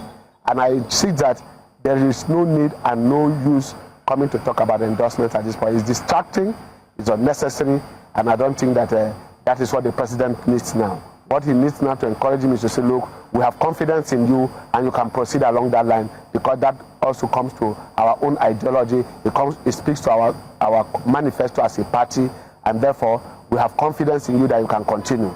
Not about second term. Nobody can challenge Ashwaju as we stand today in the party or outside the party.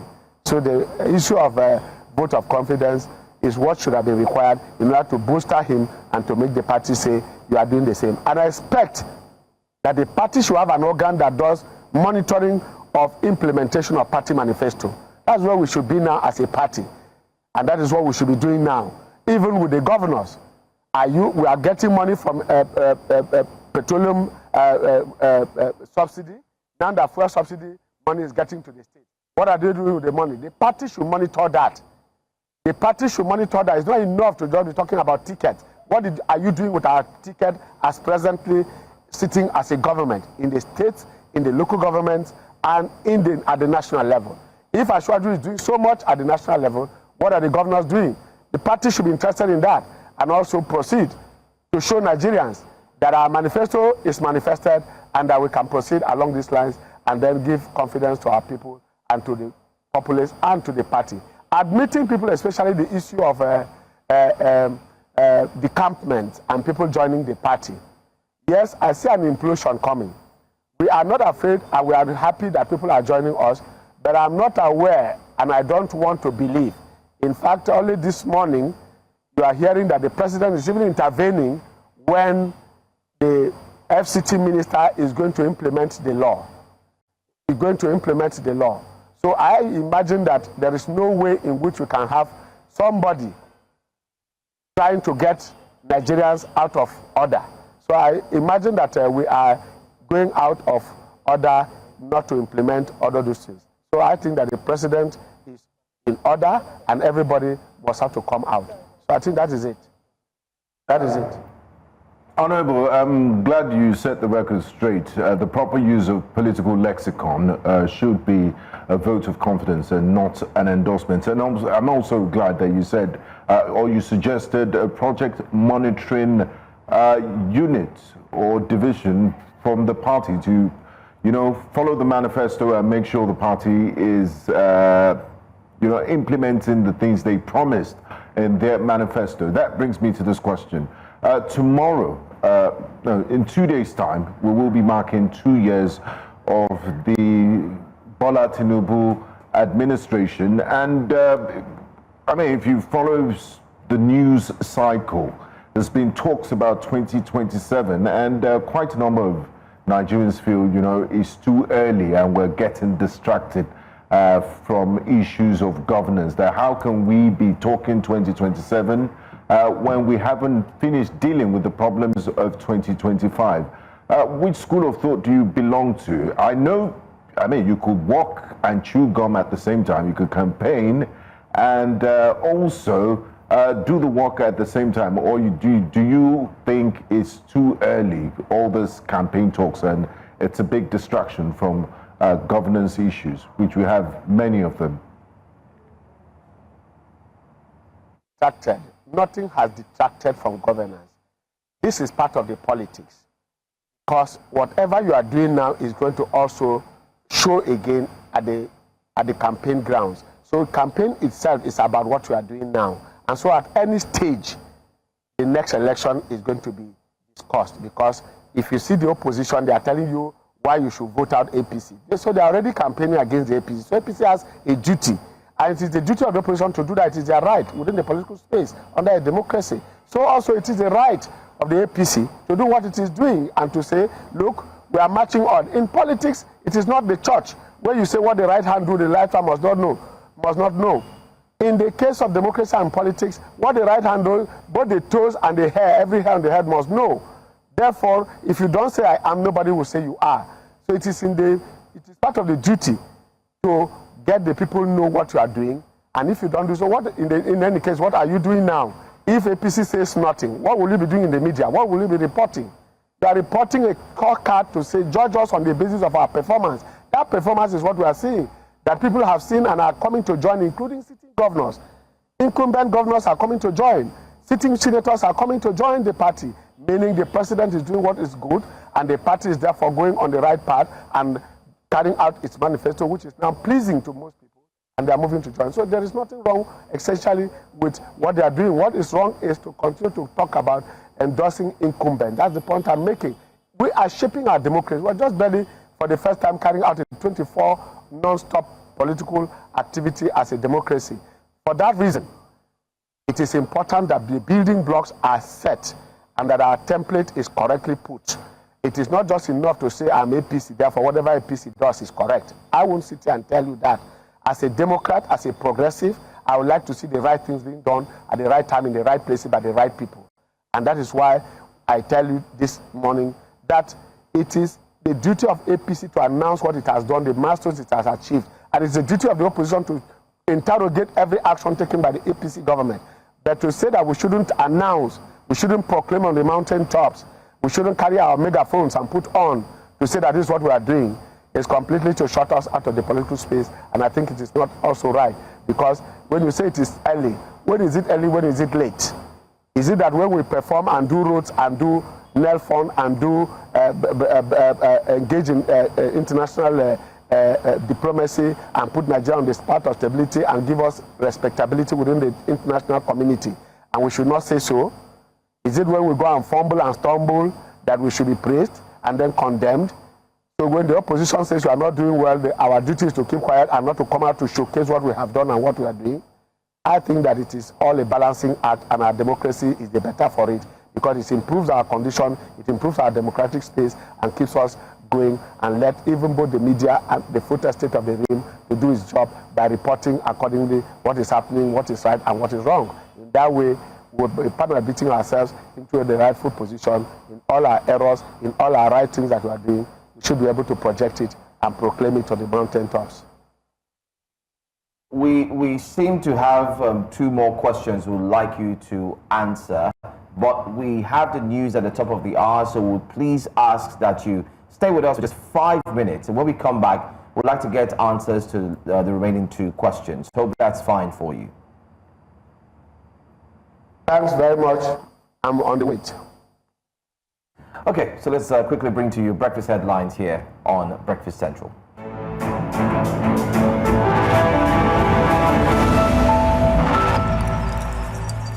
We begin the news from Abuja, where respite came the way of many property owners' 14-day grace period granted ground rents defaulters by President Bola Ahmed Tinubu. The Federal Capital Territory Administration had sealed and taken possession of some properties, including the property housing the People's Democratic Party's headquarters, located at the Zone 5 area of Abuja on Monday.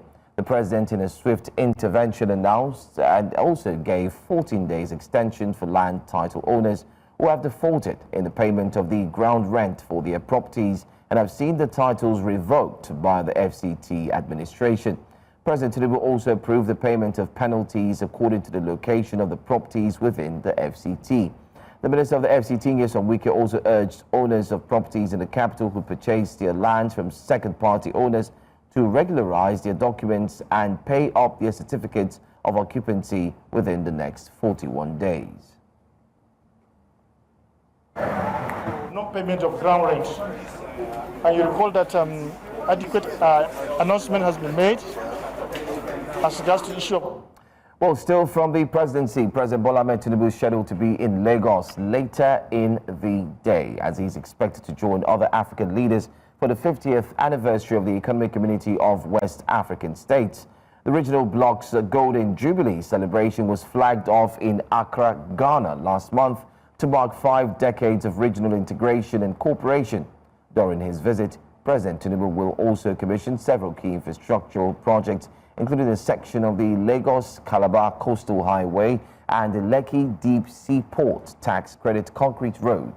The President will participate in various events, including a ceremony at the Nigerian Institute of International Affairs at the Eco Hotels and Suites. Let's talk security matters now. There was an explosion near Mogadishu Barracks in Abuja on Monday. The explosion has so far left one person dead and another injured. The blast, suspected to be caused by an improvised explosive device, has sparked panic around the area. Eyewitnesses say the explosion involved a suicide bomber carrying an IED in a rubber container.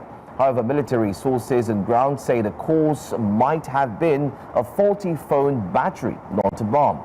Security operatives from the Army, DSS, police and NEMA quickly arrived at the scene to secure the area and assess the situation.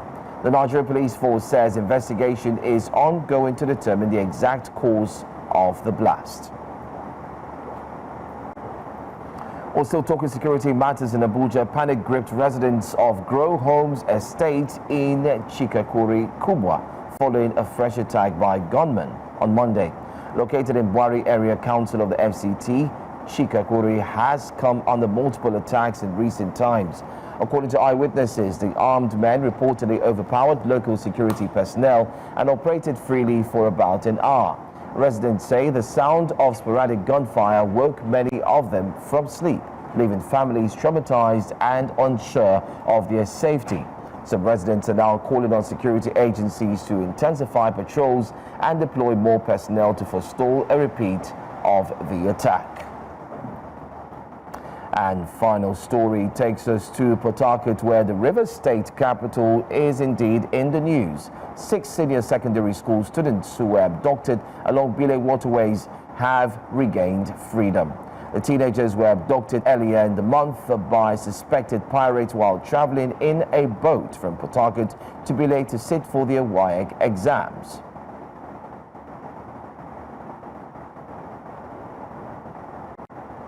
And that's all we have for you on the news for this hour here on Breakfast Headlines. Don't forget that you can send in your eyewitness report, and you can also watch News Central live 24 hours a day, 7 days a week.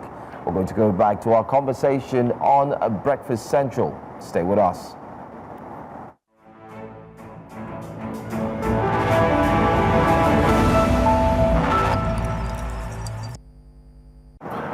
Welcome back to Breakfast Central, and we're continuing our conversation on the vote of confidence passed by the leadership of the National Assembly and governors of the All Progressive Congress as President Bola Ahmed Tinubu inches closer to the 2-year anniversary of his administration. And we have joining us for this discussion is a 2-term former federal lawmaker from Cross River, now chairman of the Governing Council Federal College of Education in the TEP, acquired from Honorable Cletus Open.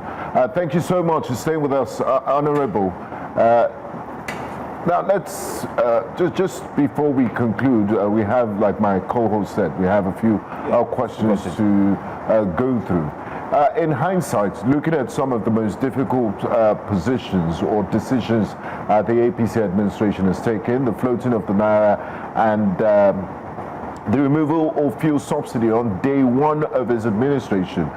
Looking back and looking at the effects of some of these policy decisions, do you feel, if you could turn back the hands of time, the administration should have done certain things differently? I do not think so. Please, I want Nigerians to note something which has been very, very misunderstood. And I don't know why even the managers of the Presidential Information Unit have not been able to correct this. In his last broadcast to the nation, the last president, President Buhari, had told Nigerians that by June of 2023, subsidy will be removed. That was the last broadcast of the president who was about to leave. He said so. So as at the time President Buhari came into office, there was no more subsidy. There is no way anybody would have ever interrupted us. So I imagine that people are getting it wrong when they said the president did this or did not do that. It's not correct. The president only meant no subsidy. And when he said subsidy is gone, he was not the one who said so, it was Buhari that said so. In any case, don't forget that as far back as 1987, under the Babangida administration, he attempted on the recommendations of the IMF to remove oil subsidy. I was an undergraduate then. Nigerian students went on nationwide protests from Jos to Calabar, from Ife to Ahmadu Bello. There was massive protest that resulted in the destruction of properties, and there was a lot of suspension of academic activities in most Nigerian universities because of oil subsidy. It has been there, even under the military. Attempts to remove subsidy, which everybody agreed, but was afraid of taking charge of. So this president coming to do, he would have as well said, yes, the last president said subsidy is gone, but because of what is happening now, I'm just coming into office, let me postpone it. But from day one, he said, it is already gone before I even came in here.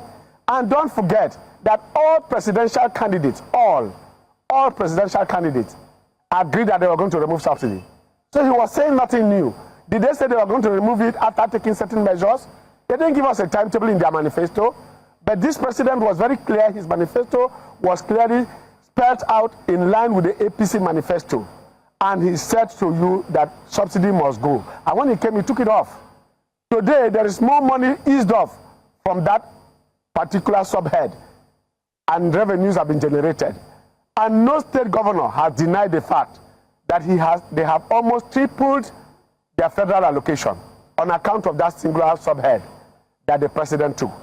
So if that is happening, we expect citizens, civil society groups, student groups, and even individuals, public spirited organizations and individuals, to take on the state governors and say, this is what you are getting. What are you doing with it? We are not seeing that. On the contrary, we are busy, everybody is looking at what Abuja is doing. Abuja cannot construct markets. It is within the purview of local governments under our constitution. There are things that are under the concurrent list. There are things that are exclusive to the federal government. This is what we expect people to be questioning and interrogating. But what we get is about what the president is doing and not doing. Nobody is asking the governors any question. This is something that is very saddening. And I think even the media also must do us a favor by going to the states and asking what they are doing. We are not seeing enough of that. We are not seeing enough of that. And that now makes it look as if we are running a unitary government in which all that must happen in Nigeria on the streets of Ile-Ife, on the streets of Katagum, on the street of Potiskum, on the street of Gashua, Hadeja, Kirikasama, on the streets of Damboa, on the streets of Biu, that everything that is happening there must come from Abuja. This is not indeed what ought to be and what should be. Nigerians must learn to interrogate the provinces, that is the states, must learn to interrogate the local government, because the autonomy of local government, which ought to even take place, couldn't come on. And it is rather about what it took even the federal government to ask for local government autonomy, something that civil society groups should ask for, something that even NORGE, National Union of Local Government Employees, should deal with. None of them is asking the question. It rather took the federal government to go to court to insist on the local government autonomy. This is not how to run a federation. That is not part of our democracy. And we have laws, freedom of information, that requires and gives rights and privileges to individuals and citizens to ask questions and interrogate their government. We are not doing that. So I think that the state government has done that. Honorable, the federal government is doing enough. We have nothing less than 30 seconds to go, and we'd like your thought on this final question from here.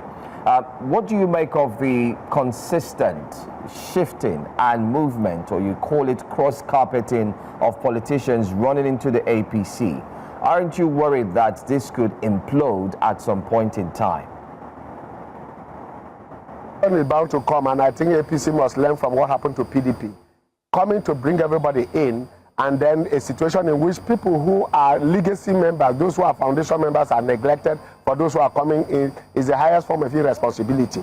in which people who participated in forming a government are put on the backbench, and while those who are just coming in, that is where the point of implosion. The reward system must be directed at those who are foundation members, because they will always remain. But political migrants and migration cannot continuously make our democracy grow. But like I keep telling Nigerians, be rest assured that it is impossible to make a one-party state in Nigeria. It is not difficult, it is impossible. Because on its own, there are seeds of implosion in every of those circumstances. So APC, especially the leadership, must learn to ensure that it manages this influx of people, especially people who don't even believe in your ideology, but who for political survival are cross-carpeting just for the purpose of politics and for the purpose of an election or position or for the largesse or for the patronage that they are going to get. Those type of people definitely will have to need a lot of political quarantine. They must be quarantined, given their own privileges, given their own opportunity to learn, and to also give democracy an air. And in fact, the space must be created for such persons in a manner that will not bring about divisions, that will not bring about implosions, that will bring instability. The internal workings and internal democracy must be respected, the constitution must be respected, and APC must be very careful not to fall into the banana peel that put out PDP, because this is exactly what is going to happen. Those who cannot maintain their home cannot turn around to become important. Chairman of the, thank you so much. The Chairman of the Governing Council, Federal College of Education in DTEP, Akwa Ibom State. Thank you so much for joining us. Honorable Cletus Obun, we look forward to speak with you again some other time, and hopefully we can get to discuss some other aspects, especially the second year of the President. Thanks for your time. Thank you. We'll go to a quick break. When we come back, we'll have another discussion to go into. Do us a favor, stay with us. This is Breakfast Central.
Welcome back to Breakfast Central, and still in the spirit of celebrating Children's Day, we have a special guest here. He's a budding footballer. He says he wants to be a professional footballer, but I know he might still change his mind because there's someone that is very close to me. Ladies and gentlemen and viewers, I present to you Riley Rice. Yes, aspiring footballer. How are you? So what makes you want to be a footballer? I just like the game. It's very fun. Okay. Who introduced you to football? My cousin. Which of your cousins? His name is Dami. Dami. Shout out to you, Dami. Okay. Dami has done a great job. Well done to Dami. All right. So talk to us about football. What are your favorite football clubs? Let's start with that. Number one is Arsenal. I just knew. Wow. His number one is Arsenal. Arsenal have the finest. Okay, that's number one. Okay. Yeah. You have to find a place. I like Real Madrid, but Arsenal is better. Arsenal is better. Yes. How do you feel when Arsenal doesn't win matches? Happy? You win, you lose. Oh, I know that. You win some, you lose some. So, Riley, apart from football, what are your other interests? What do you like to do? Play piano. You play the piano? Yes. How well do you play the piano? Intermediate. In? Intermediate. Intermediate. Oh, that's good. Is it classical? Yes. Okay. So if you had to rate yourself playing the piano from 1 to 10, what would you give yourself? 6. 6.5 or 6? That's a Six decent and a half. intermediate. 6.5. Yeah. Okay. I'm just going to add a half there. So, how old are you? 10 years old. 10 years old. Riley, how are you able to combine your love for football and your academics in such a way that one doesn't distract the other? I play football more. Piano is just a thing I do when I'm bored. Okay. Do you play football often? Yes. Are you in any football club? No. Are you looking to get into a football club? Yes. So how regularly do you play football? Is it every day after school? Every day. So how do you strike that balance to ensure that your homework or your assignment isn't suffering because you're playing football? No, I play football in school. If I want to play football in a different place, I do my homework before. Okay. Talking about So, Riley, you lived in Germany and you've lived in Nigeria. Yes. Which country do you prefer? And Nigeria. where do you have more friends? Nigeria. You prefer Nigeria? Yes. Tell us why. I just have more friends. Okay. Do you like Nigerian food better? I see. So you prefer German food? So which would you pick, burger or ogbono soup? Burger. Burger, yeah. I mean, come on. Okay. So, apart from football, if there's any other thing you can do, because when I was your age, my ambition used to change a lot. I wanted to be a soldier, I wanted to be a lawyer, I wanted to be a diplomat, now I'm a broadcaster. I finally decided, okay, I found my calling. So, you might still be a footballer, who knows? Or you might decide to change your mind as you grow older. Do you have any interest in any other professions? Not really. Eh? What do you mean? You know how much footballers are making? What do you mean not really? Okay, so it's just football. Football. We've talked about your favorite club in Arsenal. Who are your favorite players? Declan Rice. Declan Rice. Is that the position you play? No, I play left wing. You play? Left wing. Left wing, so you are more like who in Arsenal? I'm not sure. You're not sure? He likes, you like Neymar, right? Yes. Are you as skillful as Neymar? Can you do tricks? Maybe. Maybe. Okay, I'll test you someday. It's just that unfortunately it's raining this morning. Yeah, the We would hope have was loved that to you'd have try, played football some outside the tricks out there to see how skillful you are. But today is Children's Day. And this is a very important question. We want you to take your time to answer.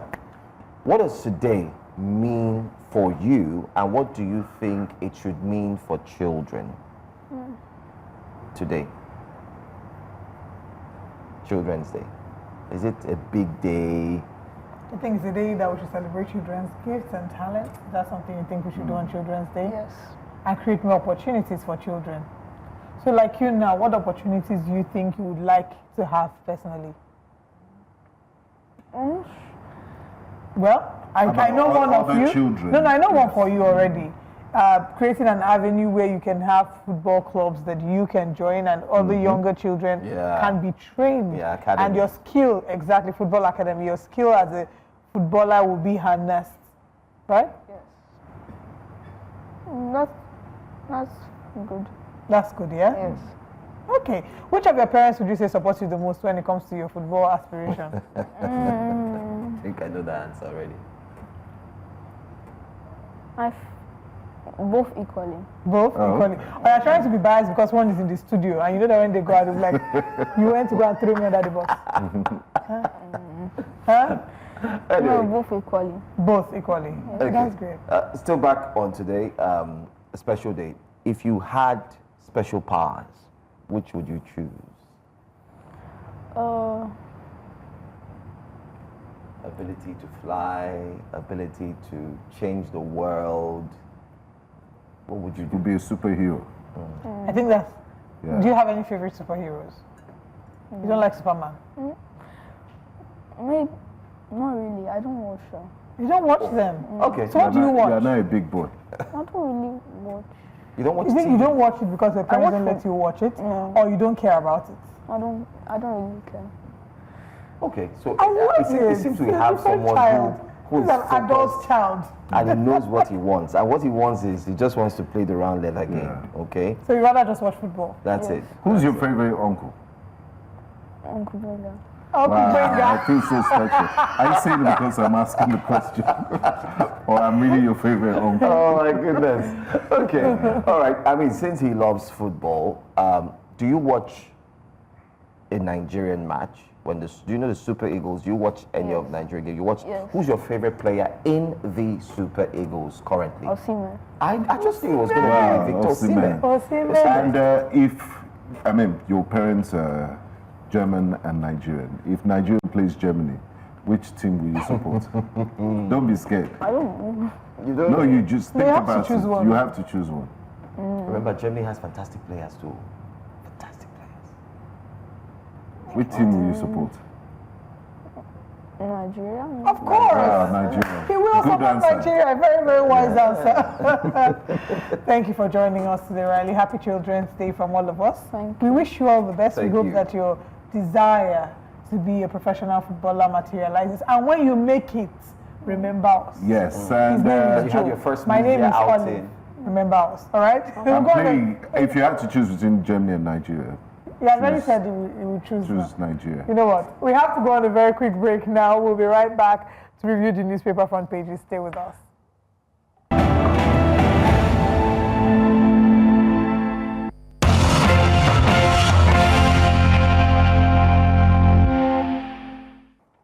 Thanks for staying with us here on Breakfast Central. Having these conversations with the young lad goes to show that the children definitely are the future of tomorrow. But let's go straight to what the future says today, the front pages of the papers. And we do have the one and only, the delectable, the highly respected, and you can say the king, Izzy, one of the front pages of the newspapers. Welcome. Happy Children's Thank you Day, very sir. much. Thank you, thank You are somebody's child at the end of the day. Exactly. And you're a child of God. Exactly, and my mom is still there, so Wow, that's fantastic. Wow. Fantastic. That's good. That's good. a retired teacher. Oh. She's doing well. I went to see her 2 weeks ago, and she's good. The most beautiful thing about being a May child God is no matter keep her how well big for you us. are, Yes, you will always be your parents' babies. So happy Children's Day to all of us too. Thank you. Happy Children's Day. Let's get into the Daily Independent and look at the stories there. We're taking the big story there. PDP orders dead, just empty vessels left behind, Tinubu says, saying that he's optimistic of more defections to ABC. This bragging or their party politicking? didn't force anyone to join them. What are your thoughts about this? Vis-a-vis the ongoing brouhaha with the People's Democratic Party. Look at the sealing of their headquarters, the inability for them to have their neck meeting, the last-minute emergency meeting at the Bauchi Governor's Lodge. I know, let's get your thoughts on that. Is the PDP really dead, just like the president says? Maybe, maybe not. Of course, I think it was last week that Tinubu, when there was this raft of endorsements by all segments of the APC, he said that is the game. So the man is playing the game that he knows how well to play. But it is not yet Uhuru, and he should not be boasting, because like they say, one day, 24 hours is long enough time in politics, and we still have 2 years to go before the 2027.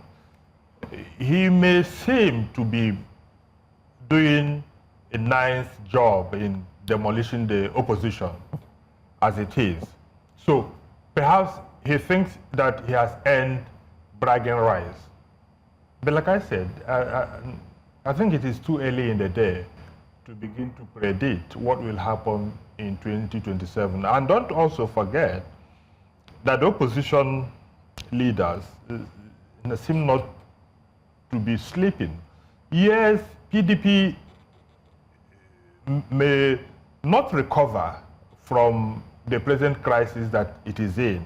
And like I've always said here, I think the only value or the most important value that Aniye's Wike brings to the governance table, to Tinubu's table, is his ability to hold PDP down.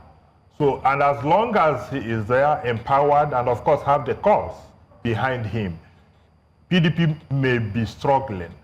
So, I don't also see the likes of Atiku and others, if they are still nursing presidential ambition, I don't see them actualizing that. What do you make of the coalition between many of them, Elijah Atiku Abubakar, Peter Obi, the coalition meeting that was held just over the weekend on Sunday? Well, that is what I said, that the opposition leaders are not also sleeping. They are working. But again, the coalition, from my reading of what is going on, they may not speak with one voice at the end of the day. Of course, you know there are three tendencies there now. There are those who want to align with SDP. There are those who want to align, and those who want to align with SDP are led by the former Kaduna State Governor, Nasiru El-Rufai. There are those who want to align with ADC. And there is also a tendency led by someone like former Governor of Rivers State, Rotimi Amechi, who believes that a new political platform altogether should be the way to go. They are planning to register a new political party. Will INEC agree to register a new political party? Those things are things that will be ironed out in the months and weeks to come. Because they said in 2 weeks they're going to convene again. Yeah, so they are planning, and the only problem I see with the opposition is that at the end of the day, I don't see them going with a united front. I see at least two people from the opposition, at least two people from the but if that opposition happens, running for the presidency. If that happens, it will work in favor of the ruling APC because the opposition will be fractured. It may or it may not work. Look, I have also said here many times, if democracy is about the people, if elections, and that is why this the so-called vote or go to jail bill, of course, had to be withdrawn because it didn't make sense at all. You don't compel people to go and vote when the votes, they know that the votes won't count. And I said it. I even wrote it in my column last Tuesday that I would rather go to jail than to go up and queue in 2027 when I know that my vote will not count. When I know that even when the result is announced, that is not the end of the thing. A 7-man panel or a 5-man panel or a 3-man panel of the judiciary, people who did not even cast a ballot, not even a single ballot, will sit down and decide who won election they did not participate in. And even when that hurdle is crossed, then people you voted for, based on their political parties, wake up one morning and tell you that they have decamped to the next party. So it doesn't make sense. What should make sense is that you look at those issues that are making people to show apathy to elections and correct that, rather than sitting in the hallowed chamber to decree that if you don't vote, you go to jail. What happened, for crying out loud, to the freedom of association? It behoves me, for instance, if there are 3 candidates and I don't feel that any of them can do the job adequately, I reserve the right not to go and vote for any of them. that people are running for election does not mean that I must choose the same candidate. It doesn't make sense. So let's go back to the issue. When the question that you asked, whether 2 or 3 members of the opposition running against President Bola Ahmed Tinubu in 2027, if that is not going to work in favor of the president. I said it may or it may not work. But the contention, my take generally is that if this were to be a democracy so-called, where the votes of the people will count. Look, there's so much poverty in the land. There's so much hunger. There's so much insecurity. Everything. And I'm saying this with all sense of responsibility. All the indices of human development, they have gone south. They're not going north. Yesterday, there was a bomb blast in Abuja. 41 people were killed in Benue State. A reverend father was killed. What kind of country is this? Now, because election is like a referendum on the party in power and on the man in government, as it were. Is there any Nigerian, except those that are taking free money from government, is there any Nigerian that can say, in all honesty, that he's better off today than he was 2 years ago when Tinubu came to power? What was the exchange rate on May 29, 2023? And what is the exchange rate today? What is the cost of petrol, electricity tariff, inflation, and all that? How much were you paying for your children's school fees 2 years ago? And how much are you paying today? How much were you using to buy a Tokumbo car? And how much 11 million now. Can you even afford to buy it now? So on what basis will anybody go out there in 2027 and say, unless things change dramatically between now that's what they said. They said in 2 years that things would Nigeria start benefiting. It won't improve. Joe, even at the risk of being labeled a prophet of doom, a pessimist, there must be things being put in place that will convince you that, look, these are it's the trajectory, steps we are taking. And if you add 1 and 1, it will give you 2, because this is where we are going to. There is none. There is none. You can't be doing the same old things over and over again and expect that all of a sudden. Tell me what new thing they are doing or they are planning to do between now and 2027 that will change the way things are today for the better.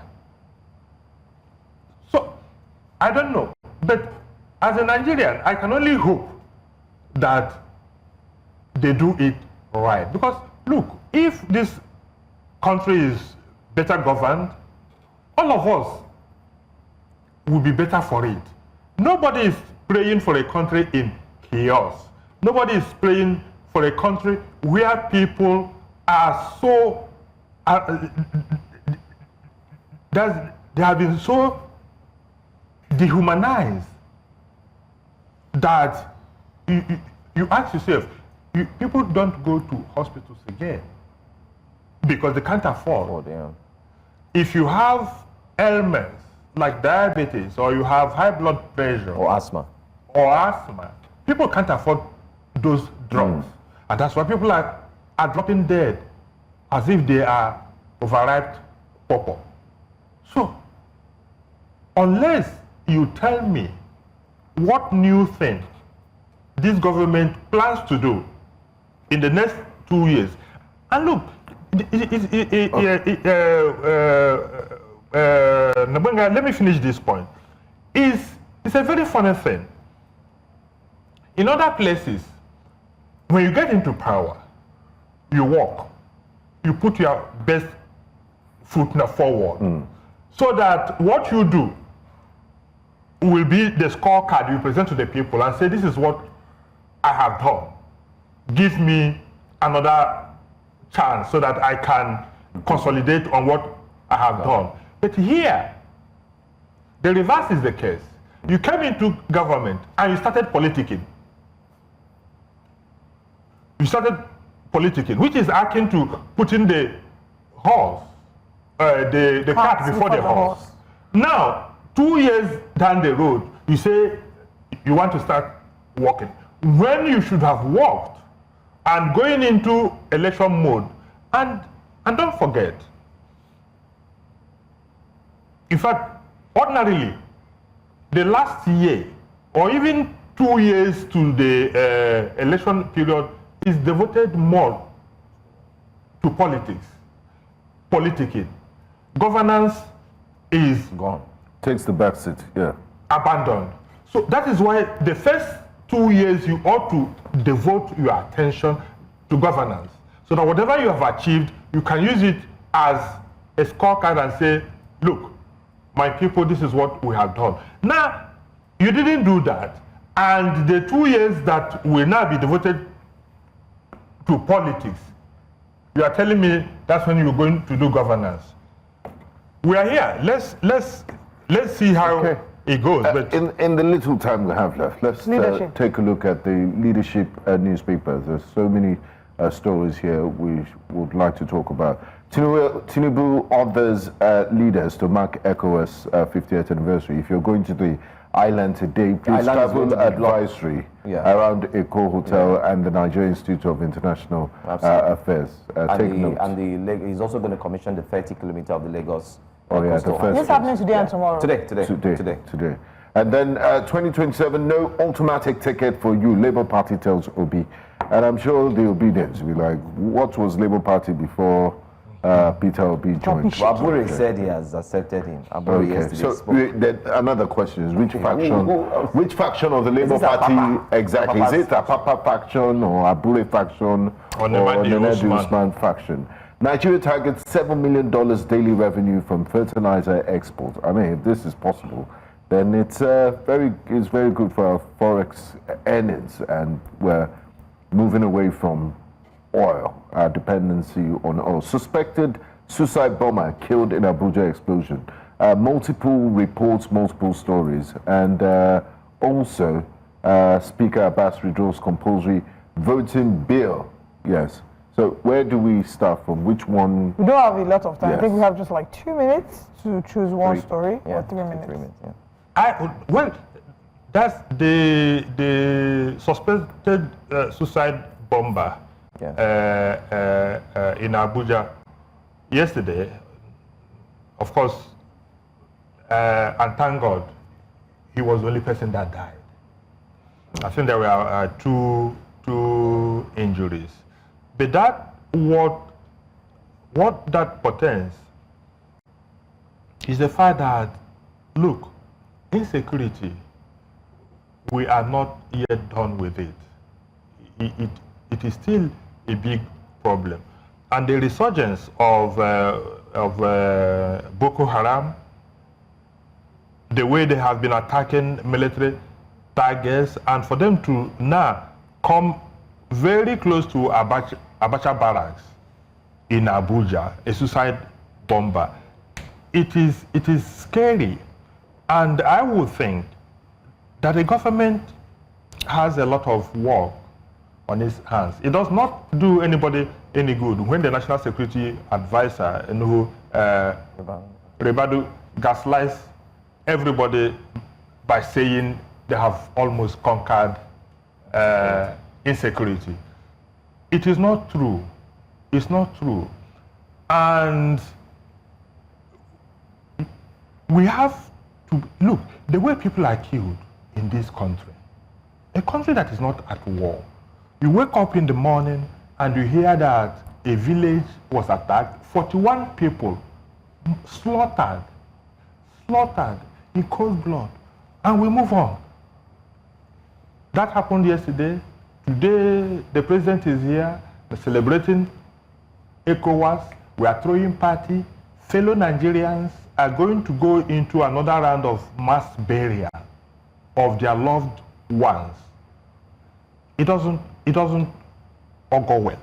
We have not done enough to stem this tide of terrorists. And you know, when we sugarcoat all these things, bandits, headers, insurgency, this is terrorism. Simplicity. There is no other way to define what is going on in the Benue, Plateau, Taraba axis. There is even no other way to describe what is going on. Yesterday, the governor of Borno State, Babagana Zulum, was also vowing that no local government in Borno will be under under ISWAP or Boko Haram. But all those things, the truth of the matter is that Borno State is almost fighting a war, literally, every day. Nigeria, I think, and that is also why when people continue talking about 2027, when people continue talking about this is the game, what is the game? Well, we will come and find out what this game is when we return to the show tomorrow, but we have to head out of the studio. Thank you, Mr. Michi, for joining us. I want you to wrap up with that quote from the woman that led the Natasha petition about and from the all game. of us here on Breakfast Central, the game is the game. We'll see you tomorrow. Absolutely. Drop Thank you so mic. much for joining us. Thank you. See you tomorrow. Thank you.